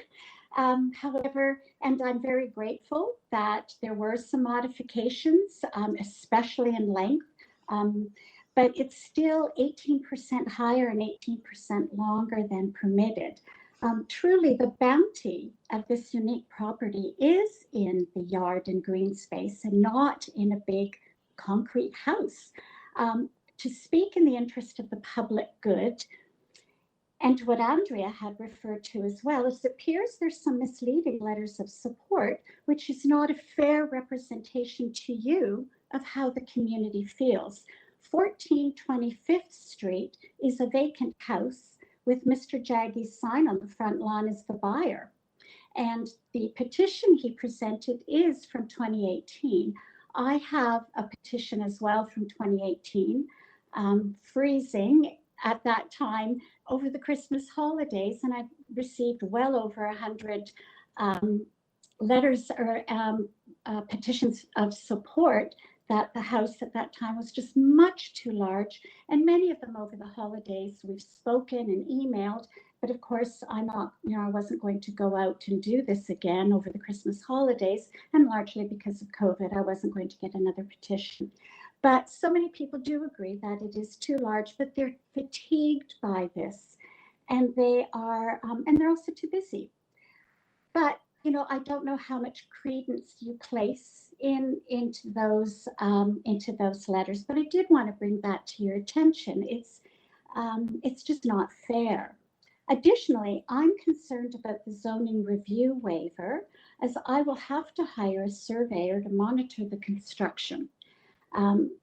I've already had an unfortunate experience whereby in June 2017, Mr. Jaggy built a lower deck without a permit and it extended 6 feet onto my property. He was quite adamant that it was his right until I told him I was calling the city, and then he quickly removed it. So my point in this is that it's better for the city not to have to spend unnecessary time and resources in the event Mr. Jaggy has to apply for more variances mid-construction, as this has already happened with the house further east on Lake Promenade. It's just far too costly and really unnecessary, so I completely disagree with zoning review waiver. I think that that's rather questionable. Again, I respectfully request the length and height be slightly reduced in the interest of this changing neighborhood and everyone who uses the waterfront trail. And again, thank you for your time. And I really do appreciate that it has been reduced. We do have to make sure that the TLAB agreements are in force. Thanks so much for your time and consideration. Bye now. Thank you, Ms. Kotras. Let's see if any of the members have any questions for you. No questions for Ms. Kotras, so we'll go to the next speaker, Naomi Stern from 91 Lake Promenade, right next door on the other side. I think you're mute. Oh. Hi. I'm Naomi Stern, and we are next door neighbors to Sahil and his wife on the east. We've been living next to them for about 2.5 years and have found them to be great neighbors and very helpful and caring, a very helpful and caring couple. We have seen the plans for the house and we like them. We do not have objections to any aspect. We see the moving of the house forward toward the street as advantageous to the views and privacy of the immediate neighbors. We are happy that the new design no longer incorporates a third floor and thus will no longer overlook the houses nearby. We believe that the design of the new house will fit in well on Lake Promenade, as it is similar to a number of homes already in existence. The building of the new retaining wall on the lakeside will be advantageous to all the close neighbors while protecting the shoreline. Thank you. Okay, thank you, Mrs. Stern. Any questions for Mrs. Stern? I think her application was before us recently as well. So the last speaker is Andy Choles on behalf of the Long Branch Neighborhood Association. Good afternoon. My name is Andy Choles. I live at 12 Jasmine Avenue, one block north of the house in question. I'm here on behalf of the LBNA to voice our objections to the proposed build. I've been before this committee opposing this planned build on earlier occasions. I believe this is the third application for approval by this applicant. The latest application still has 10 variances outstanding. I remain concerned that this house is still too big for a relatively narrow lot. While quite a few lots in Lake Prom are quite wide, this one is not. The survey shows it at 9.26 meters at the street and 9.05 straight across the front lawn. The floor space index requested is 1.14, although the applicant has trouble accepting that number. That's just over 3 times what's permitted under the bylaws. Even with minor improvements to side yard setback, it was not enough to eliminate the variance. The length of the home continues to exceed the allowed length by over 5.5 meters. The house might be fine on a bigger lot, but it doesn't fit in this neighborhood. While the applicant has made small changes to some of the dimensions, it hasn't been enough to eliminate the numerous variances on the lot. Of particular concern is the face that the home will be presented to Lake Promenade. The setback from the home is only 12.6 meters. This breaks the consistent wall of properties, including 91 Lake Prom right next door. The plan for 93 would bring it too close to the street, breaking the pattern of generous front yard setbacks with large landscaped open spaces. Lake Promenade is a Long Branch focal point with a great trail bike route passing in front of this home. It is a destination point in our neighborhood, and extra care must be taken not to destroy the neighborhood character. This abrupt bump towards the street is further emphasized by the excessive height of the home and made worse by the flat roof design. A flat roof always presents taller than a peaked roof. The LBNA was glad to have the negative slope driveway leading to an underhouse garage featured in previous applications was eliminated, but it has been replaced by a garage at grade with 2 floors above. This design is contrary to the Long Branch character guidelines and is not characteristics of homes in the immediate vicinity. This application will pose a great threat to a number of trees on the property. The design proposed will potentially result in the loss of an 83 centimeter diameter breast height silver maple, as there will be significant excavation within the minimum tree protection zone for the proposed footing, the retaining wall, and the proposed walkway. The applicant is asking to remove a protective 35 centimeter white spruce, which is a native tree. Both these trees provide significant environmental benefits and contribute to the tree canopy. The LBNA has advised this committee on many times that the Long Branch is the hardest hit neighborhood for tree canopy loss in the city of Toronto, according to data of January 2020. Our tree canopy was at 26.5% when the city of Toronto set the goal to grow a canopy coverage of 40%. According to this recent data, the tree canopy in Long Branch has declined to 15%. That is the worst loss of all of Ward 3. We can't really afford to sacrifice large trees with a promise of replacing trees with young saplings. I'm not sure what to make of the variance number 12. The plan shows the building clearly on the new shoreline erosion hazard limit, but there's a limit on file from Toronto Conservation saying that they seem to give approval. However, the variance remains on the application. I'm not really sure what that means and what you'd say the TRCA to get approval, but I merely draw that to your attention. Lake Promenade is a special street and part of the Great Bike Trail. It is a destination for visitors to Long Branch, and views of natural landscaping and the lake from the public realm are very important. With excessive height and length of this planned build and crowding of the lot through small setbacks, this home will establish an unfavorable precedent, cutting the lake off from public realm. I would pass along that the applicant did contact the LBNA via email to discuss this application on December 3rd. About 1 month after the zoning review was completed earlier in November. Our president did respond to his email, but had no response from the applicant. Given the token changes to dimensions and the inability to eliminate many of the numerous variances, I'm not sure if discussions would have proven very fruitful even if they had taken place. I would request this committee stand by their previous decisions and refuse this application. If not refused, then defer it, not based on improvements over the 3 applications, but because the massing does not respect or reinforce the neighborhood character, and the mature trees will likely be removed if this planned build goes forward. Thank you. Thank you, Mr. Scholes. Mr. Scholes, you're aware that you mentioned the previous applications. The one in 2020 was refused, or sorry, 2021. The one in 2018 was approved and still is, as far as I'm concerned, or it's still valid. It has the FSI of 1.48 and has a total of 11 variances. You're aware of that then? You don't see this? We are aware of that. We weren't happy with any of those applications. I can imagine. But is this application in your view better than the current approval from 2018? The setback from the street and the garage are unpleasant additions. Right.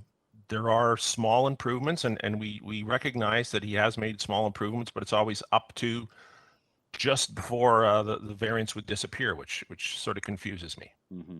Okay, thank you. I just wanted to make sure you were aware of that. Committee members, any questions for Mr. Scholes or any of the other speakers? If not, we'll go back to Mr. Jaggi for his rebuttal. Okay, Mr. Jaggi, ball's back in your court. Hi. Thank you for the opportunity to address the concerns of the neighbors. And, one of the things I like to bring up and be very clear is that all of the trees on the property are being protected except for one tree, which is a private tree, the 35-centimeter tree. And we will go through the big tree and the large tree that Mr. Scholes is referring to is being protected. So, in regarding my next door neighbor at 99 Lake Promenade, I'd like to give you some context. When we first approached our neighbor to build this house, one of the first requests that she made was, as long as you build forward, I have no issues with it. And since then, so build forward and reduce length were the 2 requests that she made. The Committee of Adjustments approval that we received in 2018 and then the TLAP, the only difference between the Committee of Adjustments and TLAP settlement was the house was to move forward by 2 feet. Length was always 22.29. So if the staff can actually pull up Exhibit D, what I'd like to do is show you comparison to my existing home, what this proposed home looks like. So Exhibit D.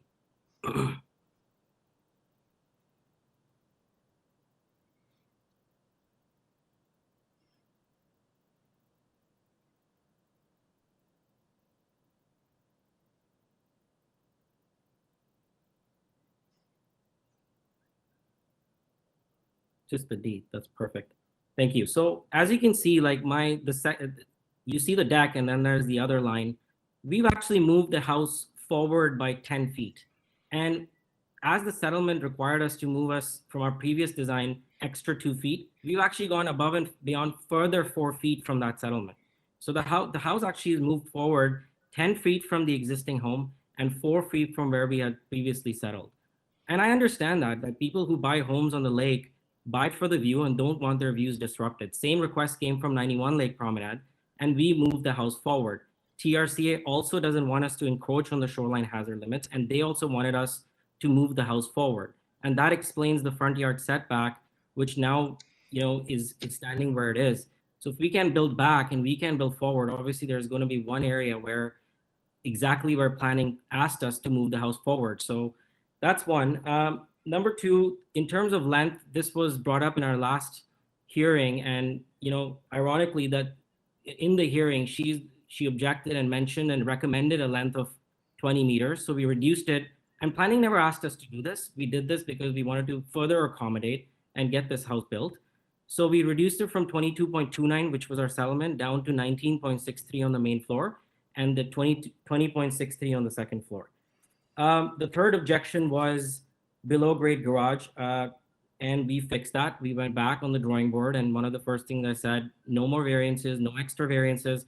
Let's get the garage back up and try to reduce the height further while doing that, and let's adjust the ceiling heights. And we did exactly that. So all three actual objections with the minimal communication and that I've been able to have with her has been addressed in these drawings. Now, regarding Mrs. Scholz's objection, I have seen 3 objection letters come from 3 different people belonging to the same neighborhood association that I've been chasing since December to talk to. And the only time I got a response was 2 days before Christmas that they will speak to me on the first week of January, which is a day before my submissions were due in January 6th.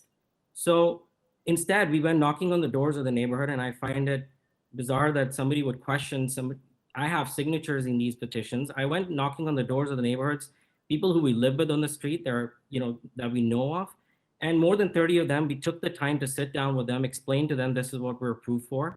This is what we're doing, reducing the length, reducing the height, reducing the FSI. They've seen homes like this exist on Lake Promenade, and they liked the design and they signed off on it. I used the same document that I had the previous approval for. It made it easy for me to know who signed it, what their names were, and that's why I have the check marks confirming that they're also okay with the new design. Now, regarding the height, Mr. Scholz brings up, massing is an issue.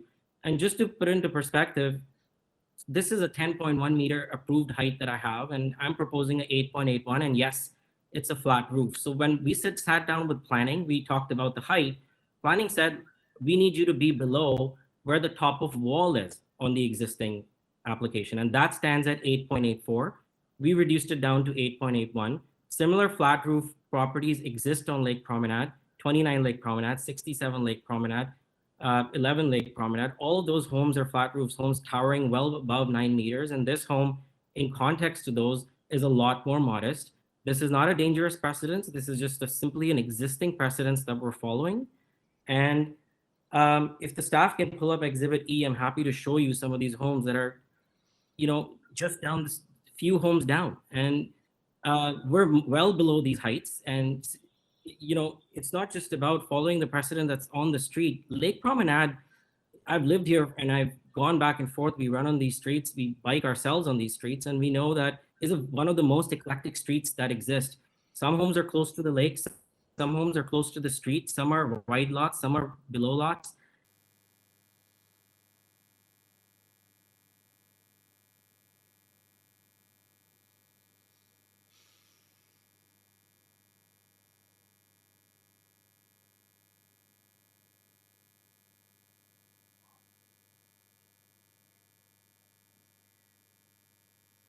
Did we lose him?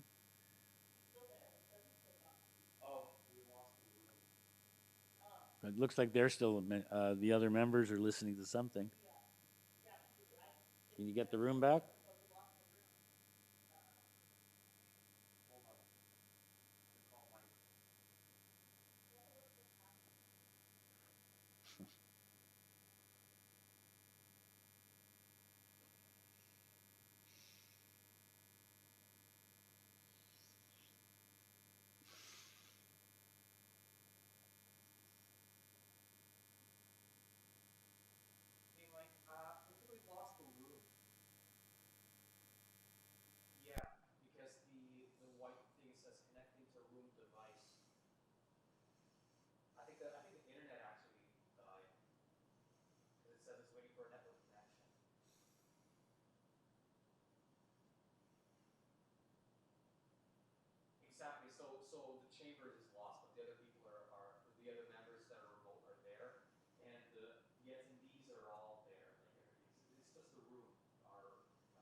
So Paul, we can see and hear you now.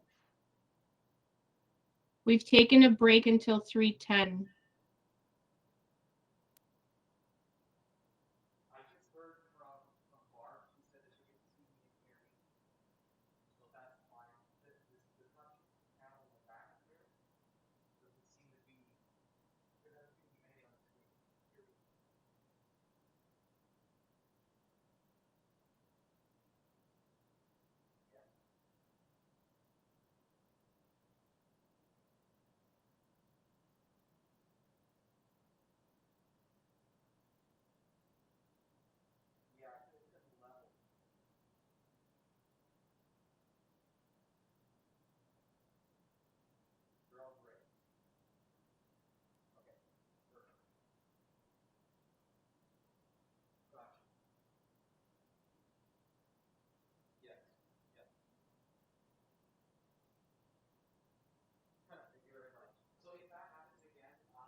Okay, we have to wait for someone, or?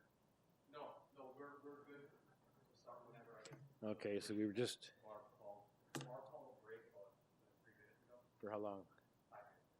Okay. Till 3:10. Okay, thanks, Mark.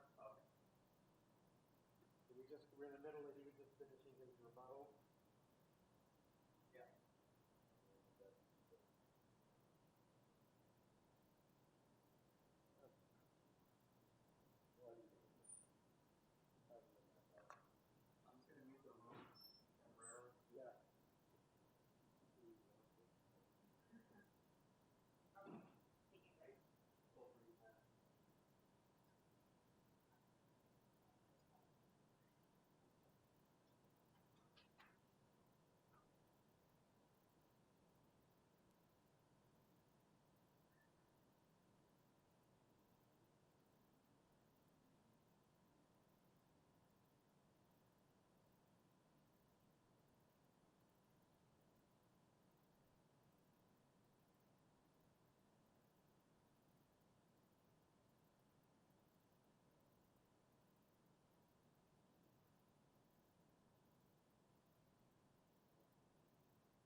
Okay.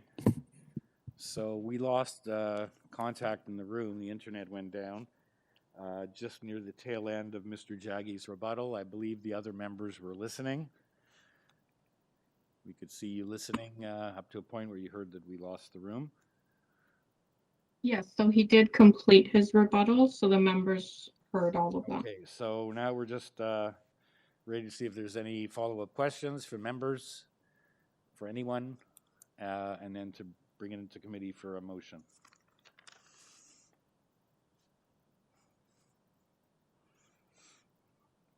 I just wanted to comment that there is actually a 3-story, fairly massive home opposite this property. And I'm just putting that out there, that's all.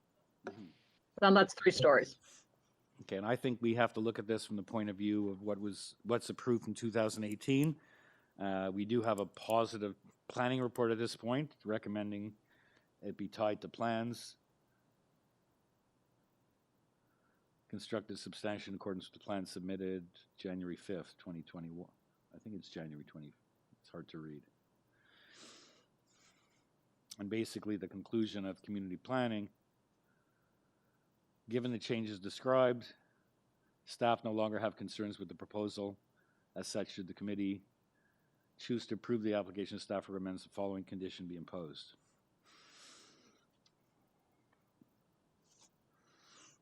So does anyone have any follow-up questions for Mr. Jaggy or any of the neighbors, or is someone ready for a motion?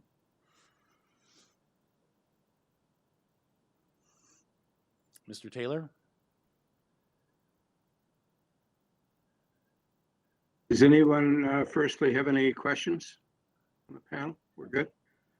Okay, I think the most important consideration with this application is the fact that there was a development proposal approved by this committee, different people, but this committee, 3.5 years ago. And that approval is still in place. But notwithstanding that, the applicant has decided on a new type of building. And the result of that is that much of what he got approved in 2018 has been reduced, especially the significant aspects. He had approval for 1.48 FSI, now wants 1.18. Had approval for a 22.9 meter long building, now requesting 20.63. Had approval for 10.28 height, now wants 8.81. One of the speakers made reference to the fact that he was very unhappy about the egregious, my word, but that was his intent, reduction in the front yard from what he had approved, which was 12.49, and it's now 12.16, a third of a meter closer to the road. And of course, there was no acknowledgement that this new house is built 10 feet further away from the lake on the rear yard.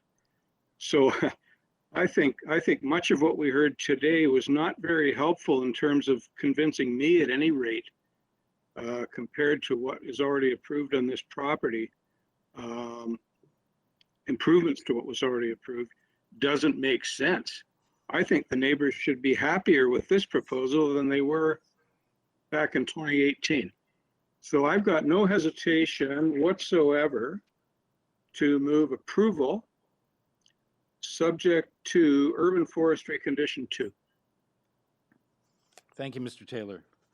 We have Can I make a friendly amendment? There is a community planning condition as well. I believe that it be built substantially in accordance with the plan submitted on, I don't have the date in front of me. I accept that. January 5th. January 5th. Okay, there we go. That's my friendly amendment. Okay. So I'll second that. Thank you. All in favor? Unanimous approval. Thank you, Mr. Jaggy, and thank you, neighbors. Thank you so much. And I really would like to thank the staff and the planners as well during COVID, how well they worked. So really big thank you to all the staff and the planners. Thank you. Okay, thank you. Next application is item number 3053, Anglesey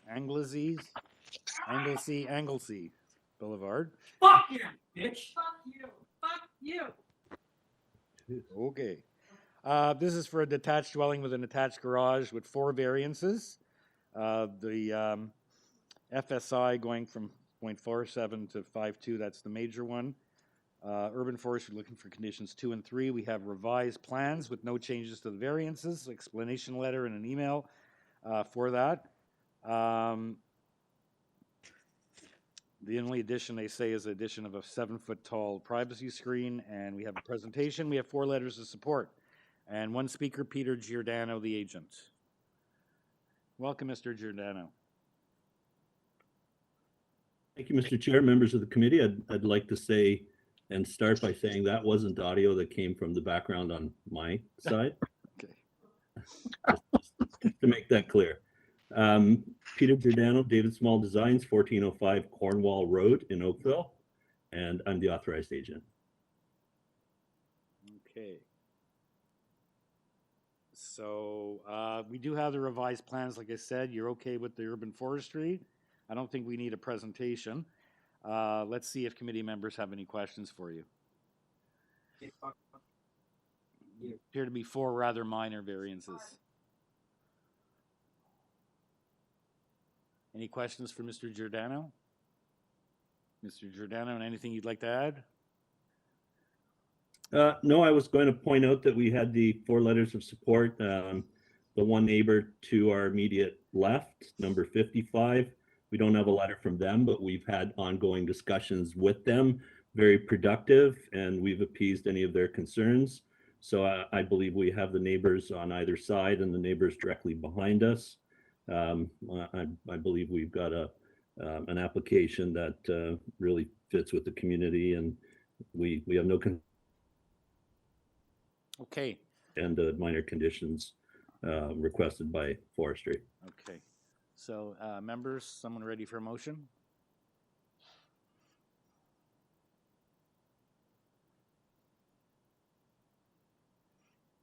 Mr. Kamarick? I'll chime in, Mr. Chair. The variances sought appear to be quite minor, and meeting the 4 tests, I would therefore recommend approval subject to forestry conditions 2 and 3. Thank you. Have a seconder for that? Mr. Taylor, thank you. All in favor? Unanimous approval. Thank you, Mr. Giordano. We'll see you again. Amazing, thank you. Okay. Item number 31, we're back to Lake Promenade, 18 Lake Promenade. This is for a 2nd-story addition above the existing dwelling and a covered rear and west side deck. There are 3 variances. The main one is the coverage, 0.48, we're 0.35, the FSI. Do we have a revised plan here? Hold on. Whoops. Sorry, I'm ahead of myself. We have a streetscape. We have the support letter from number 10. And that's all we have. No other conditions. The applicant, the agent for this is Robert Bailey, as well as we have Mr. Scholes from the Long Branch Association registered to speak.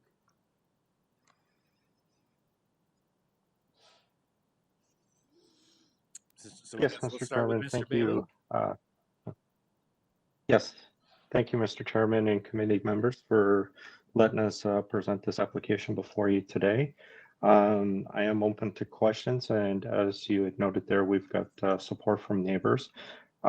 We do have that additional support letter where the owner canvassed all the neighbors within the relative block, and all neighbors were in support of our application. Okay, can you just can you explain your streetscape? You give us a streetscape. It looks like there's a series of the same. Yeah. There's one. So two, basically, there's 4 different slides. So are those all the same, or yes. What are you trying to show here? What I showed was existing. Okay. Then slide. Existing with trees, because there is quite a bit of Yep, so the first slide is existing showing with trees in there Okay. because there is quite a bit of canopy coverage within that area. Then the second one that is present right now is the streetscape with the existing. It's not showing any trees in front, just to show that it's keeping within the character of the Long Branch Neighborhood Association and the character. Okay. And then that one there's just showing the trees in front again. Right, and 18 is lot 15 Pardon? in the middle. We're looking at your house is lot 15, right? Yes. Okay, so 15 is 18 Lake Promenade, the one in the middle. So Yep. thank you for that's a good Correct. illustration to show how it fits within next to the two adjacent homes. Anything else to like to add or see if members have any questions? Any questions for? I look forward to any questions. Okay, any questions, and then we'll hear from Mr. Scholes, and you'll have a chance to respond as well. So any questions at this point, or we'll hear Thank from you. Mr. Scholes first? Members, you don't have any questions for the applicant at this point? Okay. Okay, let's hear from Andy Scholes, and you'll have a chance to rebut. Unless he's coming to say he's in favor. We'll see. Mr. Scholes, welcome. Welcome to you too. I'm happy to be here. Name is Andy Choles, 12 Jasmine Avenue, member of the Long Branch Neighborhood Association. I'm here to advise you that our president has met with the applicant to discuss this application. We won't be making further comments on this file. We're willing to have the application stand on its own merits. The LBNA was pleased that the discussion was able to take place. Thank Okay, you. wonderful. That's good. Nice to hear. So no need to rebut that, I guess, Mr. Bailey. Let's see if members have any questions or if they're ready for a motion.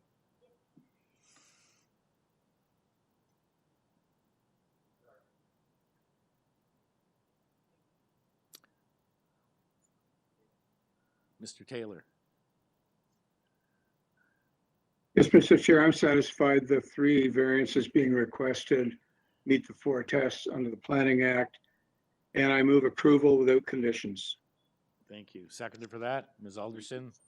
All in favor? You have unanimous approval. Thank you, Mr. Bailey. Thank you, Mr. Trolls. Thank you very much, committee. Okay. Next application is item number 3212 Smithfield Drive. This is an application for to construct a new north side deck with a second story above it and a second story rear addition. There are four variances. Main one is coverage going from 33% to 40.6%. Planning, we have a planning report for information, 7 letters of support. And that's all we have. Mike De Oliveira is the agent for the applicant. Welcome, Mr. De Oliveira. Hello again. Good afternoon, committee. My name is Mike De Oliveira. I'm here representing 12 Smithfield Drive, and I'm with your Placement Design located at 911 Davenport Road. Okay, so I guess the main issue here is the coverage. I guess that's occasioned by the deck. Is the decks included in the coverage? Yes, as outlined by the planning report, the main reason we're over on coverage is because of that deck. If it wasn't for that, we'd be asking for only a 0.34 variance in relation to the 33. The deck, because it's more than 5%, is included in coverage in this case, so it pushes us over. And if you compare the deck from the existing and proposed site plan, it's actually the same deck. We just added a little bit underneath the second floor, but that's not included necessarily because that is within the building footprint as well. So it's really the existing deck remaining that's pushing us over. Okay, and we have the plans, community planning has given us a report for information. Right. Yes, that's essentially what they've outlined in that report. Right. It's basically the deck that's pushing us over. Okay. So they didn't have any concerns, request any variances to be modified. And that's why you have the soft landscaping deficiency in the rear. Any questions from Mr. De Oliveira? Is someone ready for a motion?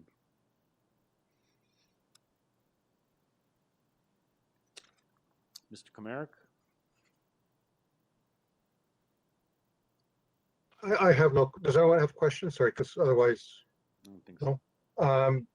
I find the variances to be minor and appropriate, and therefore would like to Move approval with no conditions. Thank you.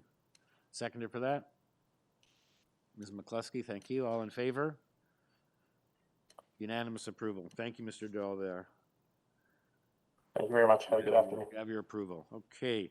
Item number 33, 24 Glenellen Drive East.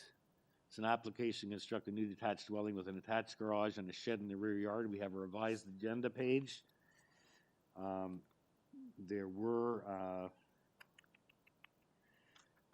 have urban forestry conditions 1 and 2, 5 variances. We have a cover letter, an arborist report, a planning report for information. Transportation has 3 conditions of approval, 7 letters of support, 3 letters of opposition. And registered to speak is the agent, Jennifer Scholes, as well as the neighbors at 3 South Kingsley, basically 3, 5, and 7 South Kingsley Drive. So we'll start off with Jennifer Scholes.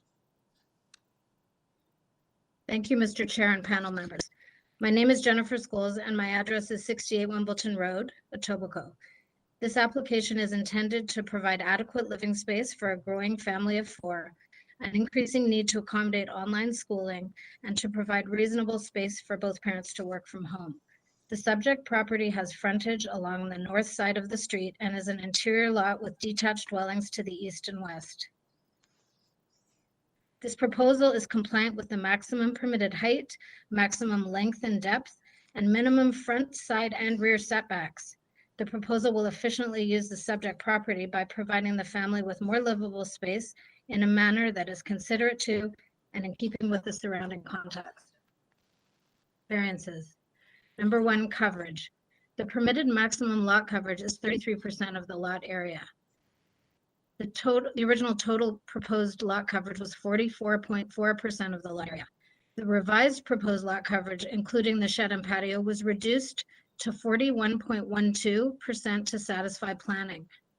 The house itself has a coverage of 32.2%, which is below the maximum allowable 33%. The rear patio is included in the coverage because its area is larger than 5% of the lot area, and it is considered a platform because of the grade change at the back. The shed will be used for storage.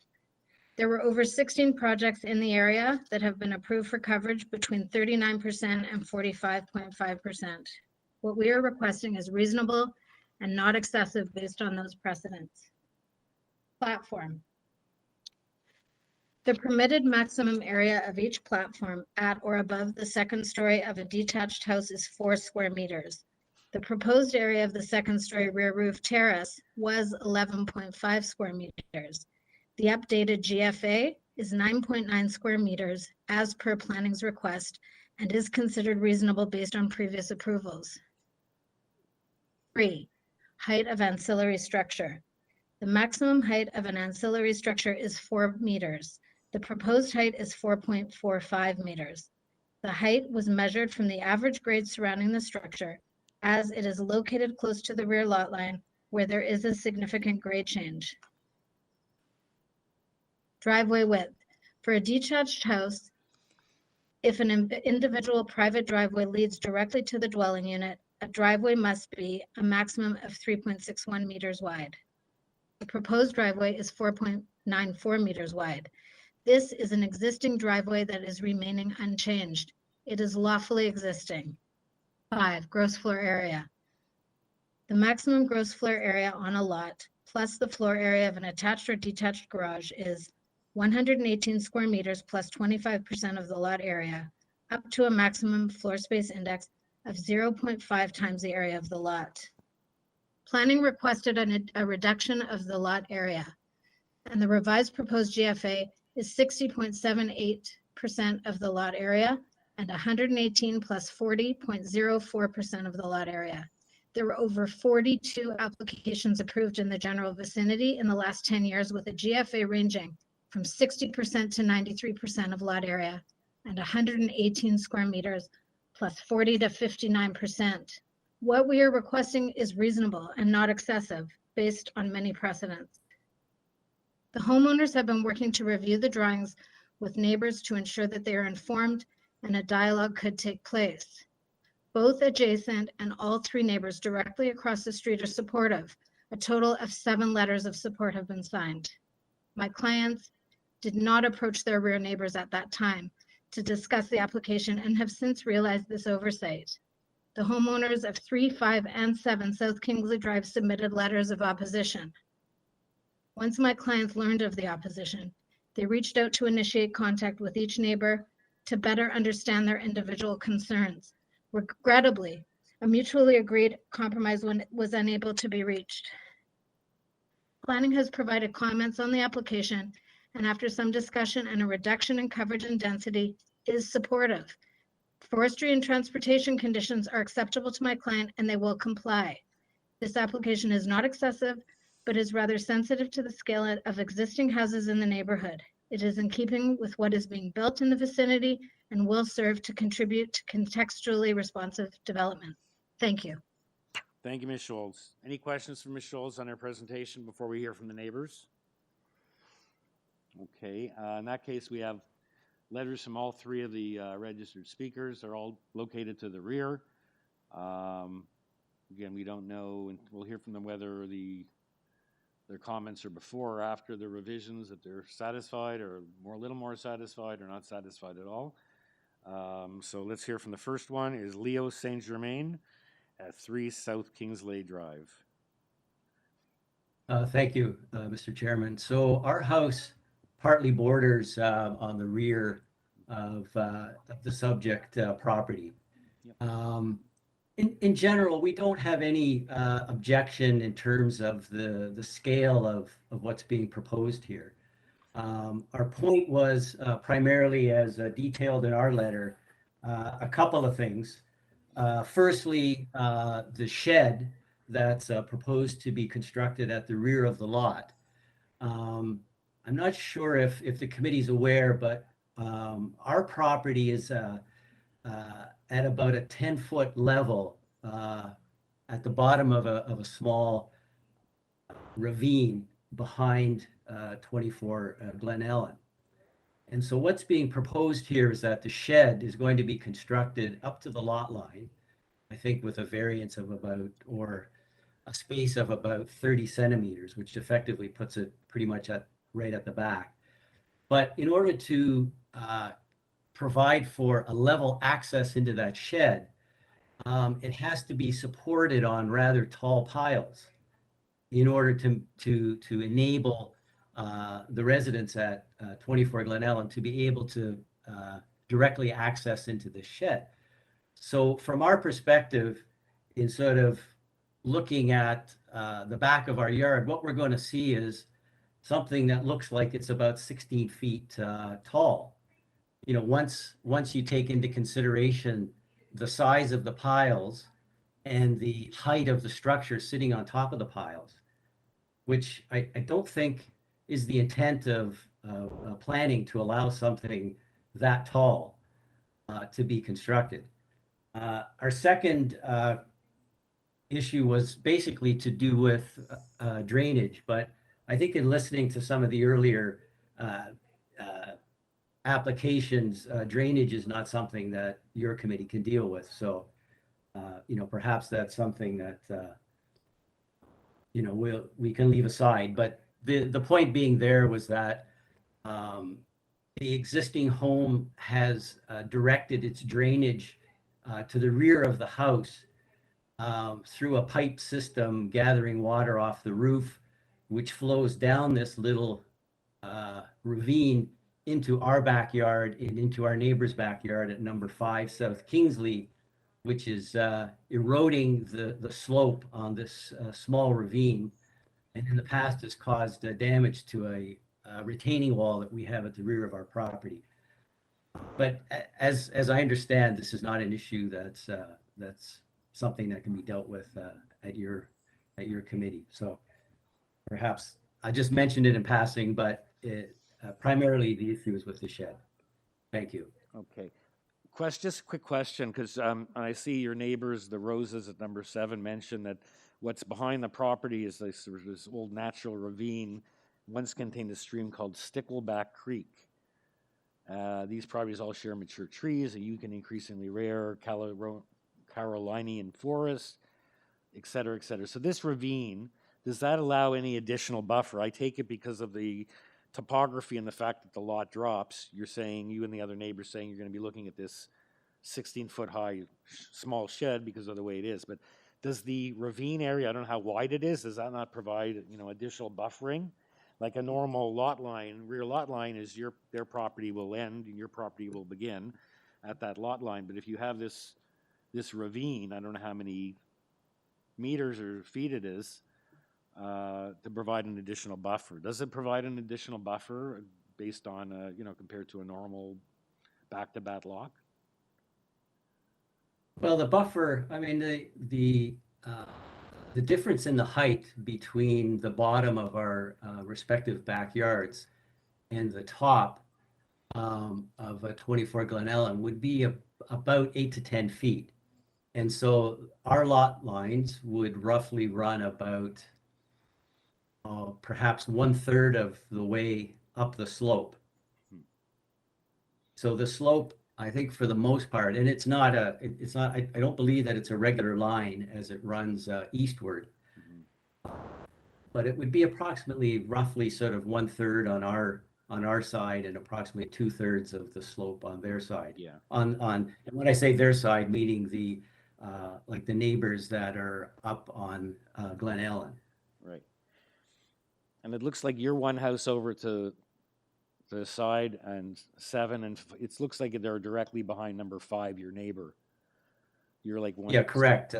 But you're all three of you obviously are somewhat similarly affected by the sight line on the shed. But the question Correct. is, if that's the topography, what are they, you know, how do they put a shed that's not going to be visible to you? So, and anyway. Well, if I could further mention, you know, we did speak with the applicant a couple of times, just really this past week, and a suggestion was made that either the shed be moved closer to the house on the level portion of the site, or you know, like eliminated altogether. And as of sort of late yesterday afternoon, on a further discussion, you know, with the applicant, they had told us that they would agree to eliminate this shed altogether. And then we put together a letter that was going to be presented to the committee with our signatures together with theirs, agreeing to this, to which they then said, no, we're not going to agree to this. So they, first of all, agreed to take, you know, to get rid of the shed, and then they disagreed with getting rid of the shed. Well, so we're not sure where they're coming from. Yeah, I don't want to get into what was negotiated and is not agreed to. So let's just leave that. But anyway, let's hear from the next speaker. Then, does anyone have any questions for Mr. Saint Germain, Mr. Kamara? Just, I guess, from a perspective of what the speaker's looking for from the committee. I mean, if we review, there's one variance relating to the shed. If we refuse that variance, essentially what we're doing is we're taking 1/2 meter off the height of the shed, because the shed can be constructed as of right then anyway. I just wonder if the speaker understands that. Yeah, it's a good point. So really what's at issue here is less, it's actually 0.45 of a meter in height. Correct, yeah. Yeah, Mr. Well, That was a very sorry, good but- point, but- Mr. Sir. We're not here to, you know, all we can do is the amount that the amount that's in variance to the bylaw. We can't refuse the shed. No, can well, just refuse the variance, and as Mr. Kamarick says, he can build it as of right to the height that's permitted. So let's just. Correct, we understand that. Okay, so let's just, we'll move on then to Mr. Rose is the next speaker, who's also on the other side, and then we'll hear from Mr. Rashishin at number 5. Thank you very much. I just want to quickly go over the process and sort of the tight timelines that we were squeezed into. The letter that came out to us was to be mailed on or before January the 3rd, and we had to get our replies in by January the 6th. So it really didn't leave us much time, but even within that time frame, we were able to discuss it with our neighbors and submit something. Also, I was a little disappointed when we found out that the people on the applicants on Glenellyn had approached all of their neighbors on Glenellyn in mid-December and had them sign letters of support that were on preform letters, and did not come and discuss it with us. Our concerns are very different and are impacted in a very different way than those people on Glenellyn Road, because we are on the downside of a ravine. Now, this ravine, there is no public land. It is their land until it comes partway down the hill, and then it continues to be the neighbors on South Kingsley drives the rest of the way down.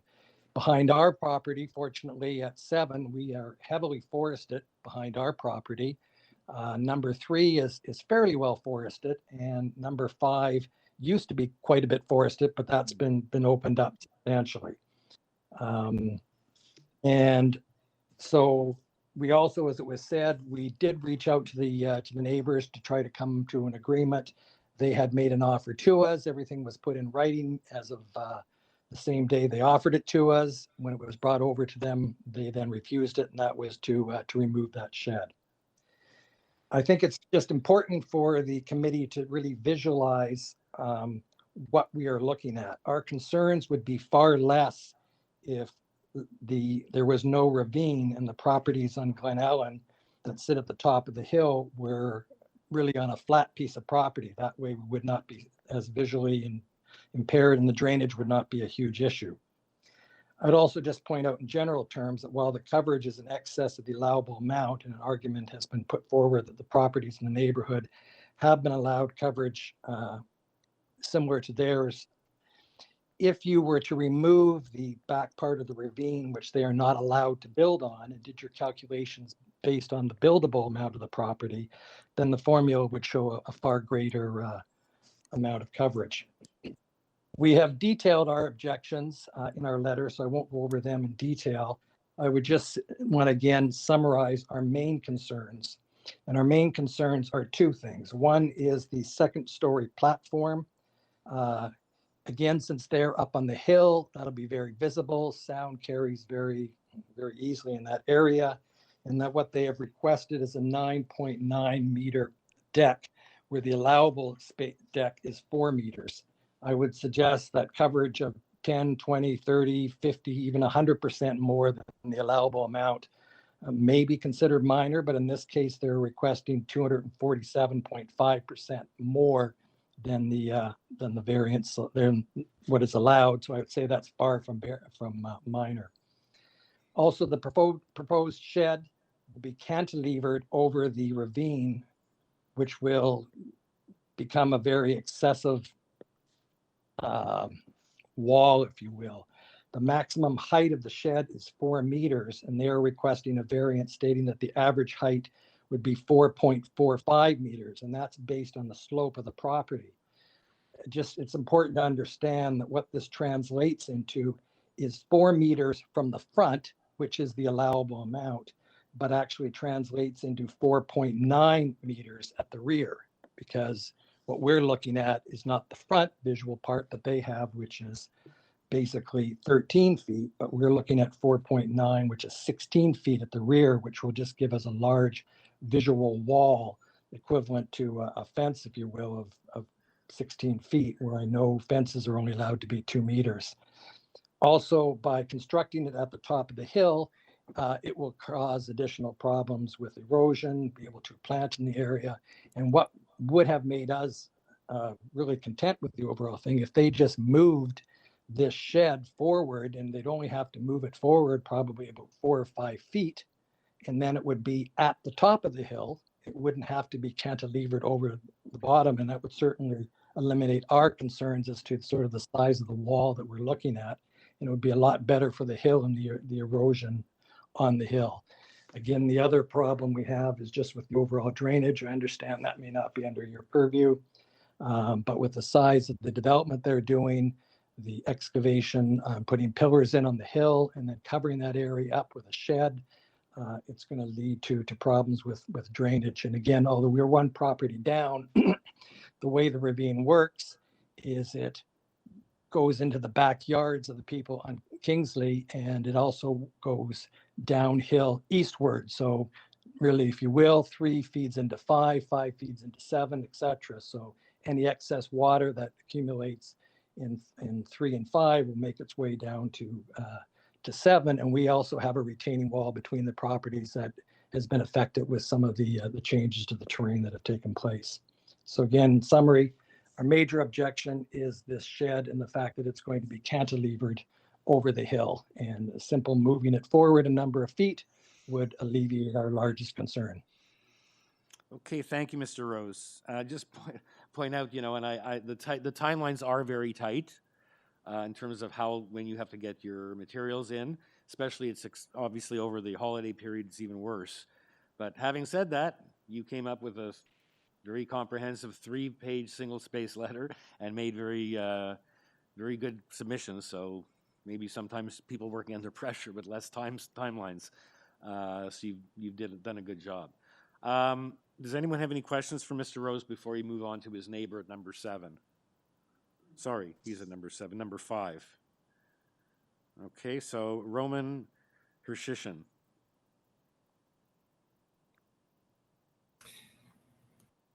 I hope I pronounced that right.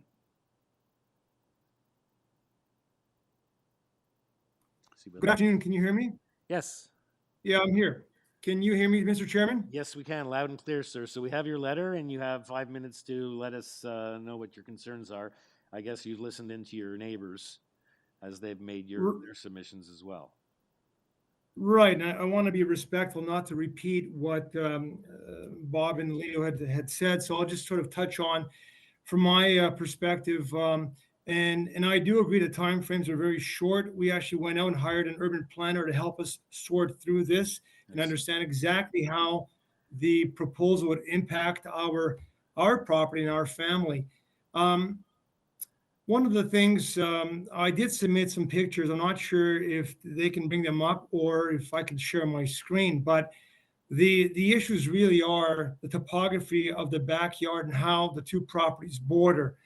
I understand that with the Toronto Regional Conservation Authority, you cannot build beyond top of bank. And that's what we're dealing with right here.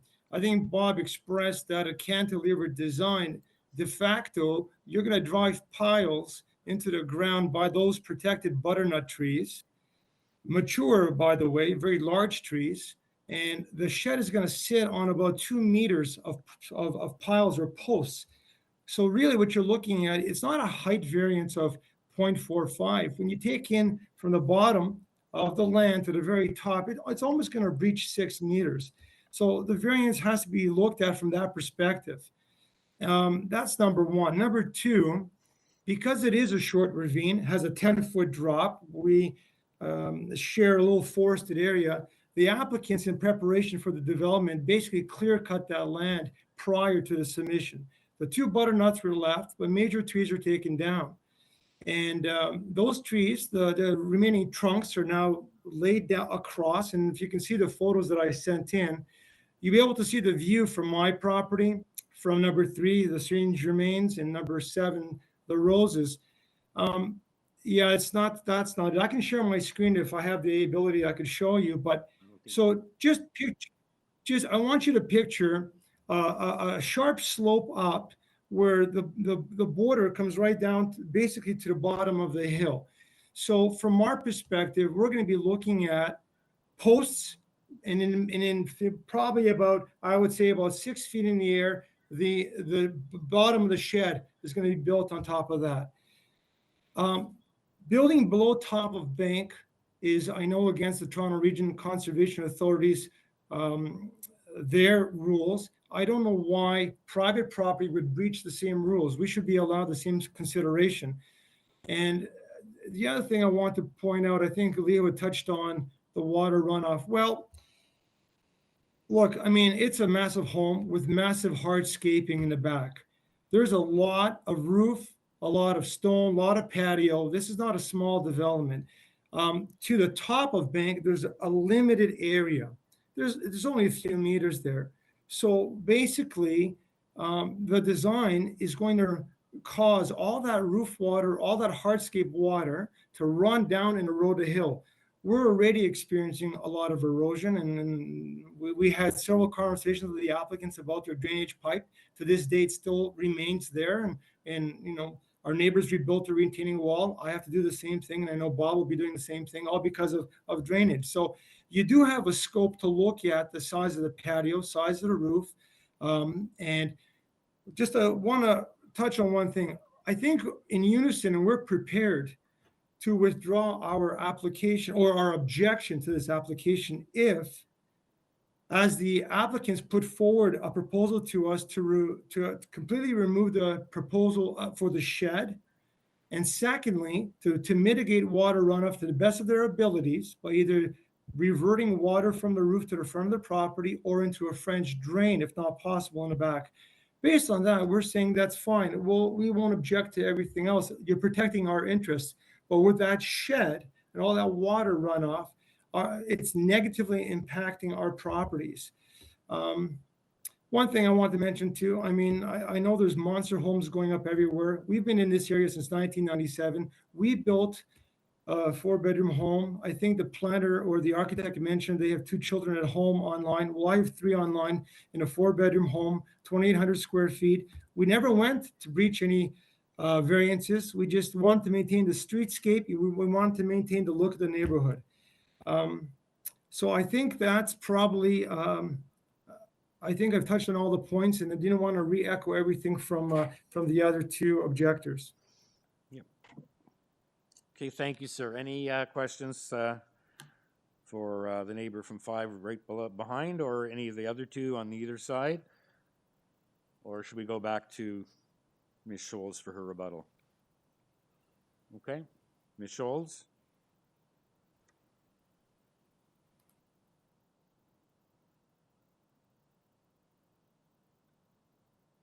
Do you want me to speak directly about the shed, or do you want me to address all of their concerns? Well, you The have, shed you have 5 specifically? minutes to address whatever you want. The shed obviously is a main concern. All the objections are from the 3 properties directly behind. We've heard about the impact of the shed. Mr. Kamarick pointed out that there's only the 0.45 meters, and they pointed out that that it's got a bigger effect because of the slope at the back and the fact that it's cantilevered over the ravine. So it's up to you to spend your time how you wish. It's your one chance. So we'll start with the shed. The shed. Do you want me to? The northmost 10 feet at the west side to 14 feet at the east side portion of this property drops 4 feet, not 10 feet. The north-facing slope has 2 existing butternut trees, as discussed, and my clients have planted 19 new slope stabilizing trees and shrubs. So the neighbors should acknowledge that an effort has been made to stabilize the slope. The trees that were removed were invasive weed trees, and they were all undersized. So at the recommendation of a professional horticulturalist, those trees were removed, and the replanting initiative was undertaken. The arborist report clearly outlines how my clients intend to protect the roots of the butternuts. It has been sited strategically so as to minimize the impact on these trees. The slope in question is on the subject property, and my client will maintain the required setbacks. The industry best practices encourage the use of helical piers for structures on slopes, and these helical piers are not invasive to roots. There's no excavation required. They're like large screws, helical screws that implant into bedrock. So this does not appear to be a zoning related issue, obviously, but my clients want to be good neighbors and they want to address their concerns. So for clarification, the plant shed is not cantilevering over the slope, but is rather being supported on those piers, which are embedded into bedrock for stability reasons and to avoid excavation. This minimizes the disturbance of the tree roots and is a supported strategy used by arborists to retain the health and vigor of protected and endangered tree species, such as the butternut. We have nothing further. okay, thank you. Committee members, any follow-up questions for the agent or any of the neighbors? We have heard from everyone, and now it's time to bring it into committee for a decision.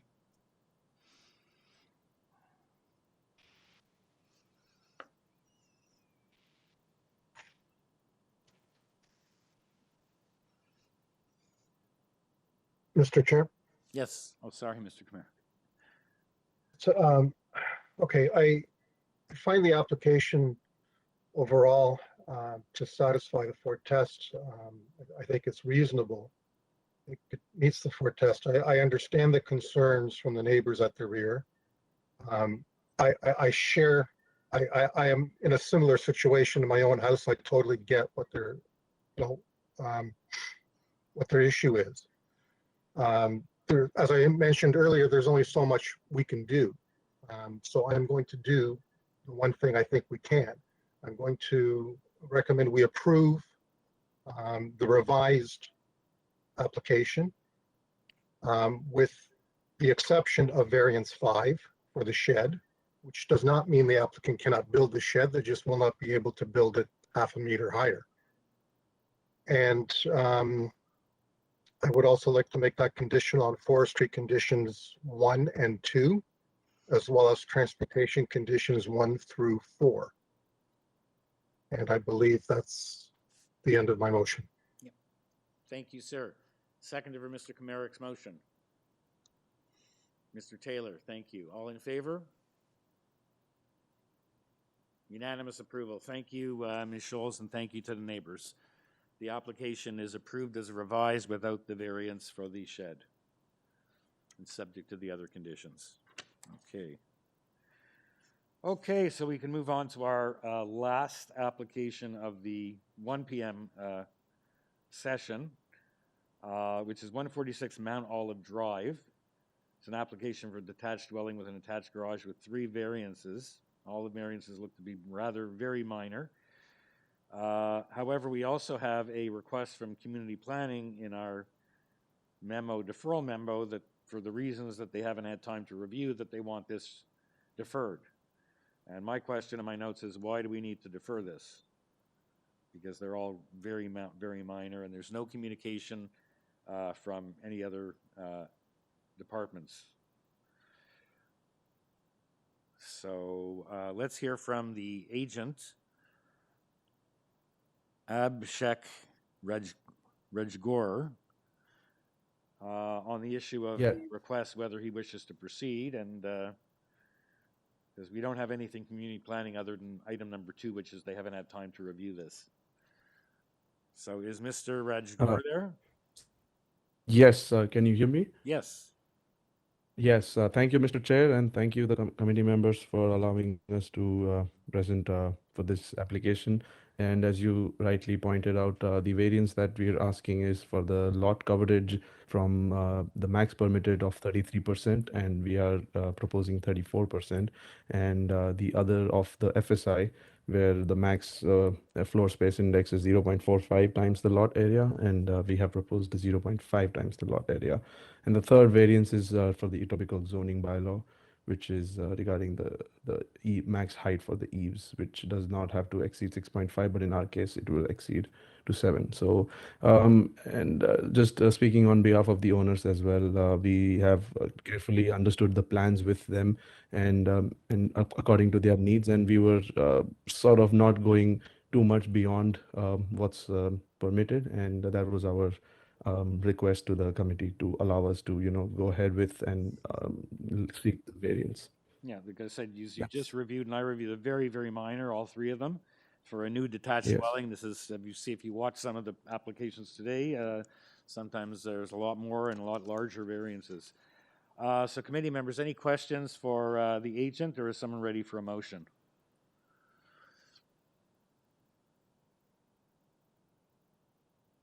Mr. Taylor, your hand up. Yeah, Mr. Chair, I'm quite comfortable that even with more time for review, that the community planning department would come up with any issues on this application for 3 very minor variances.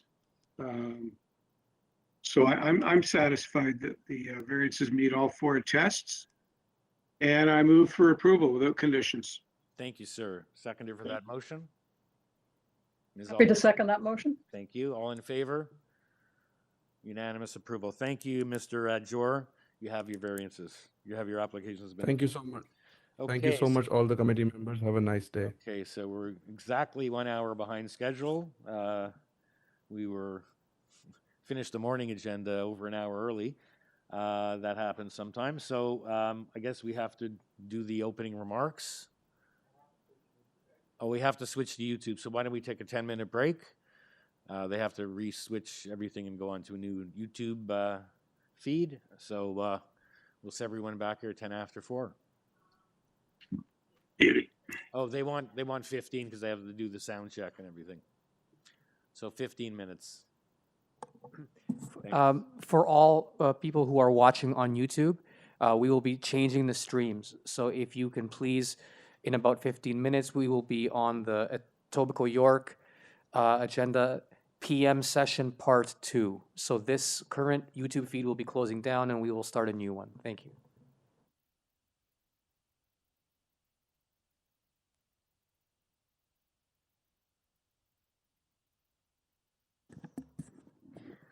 Hi, everyone. I'm going to do the sound check for the 3 p.m. time session now. So I will call you one at a time and unmute you to see that I can hear you and you can hear me.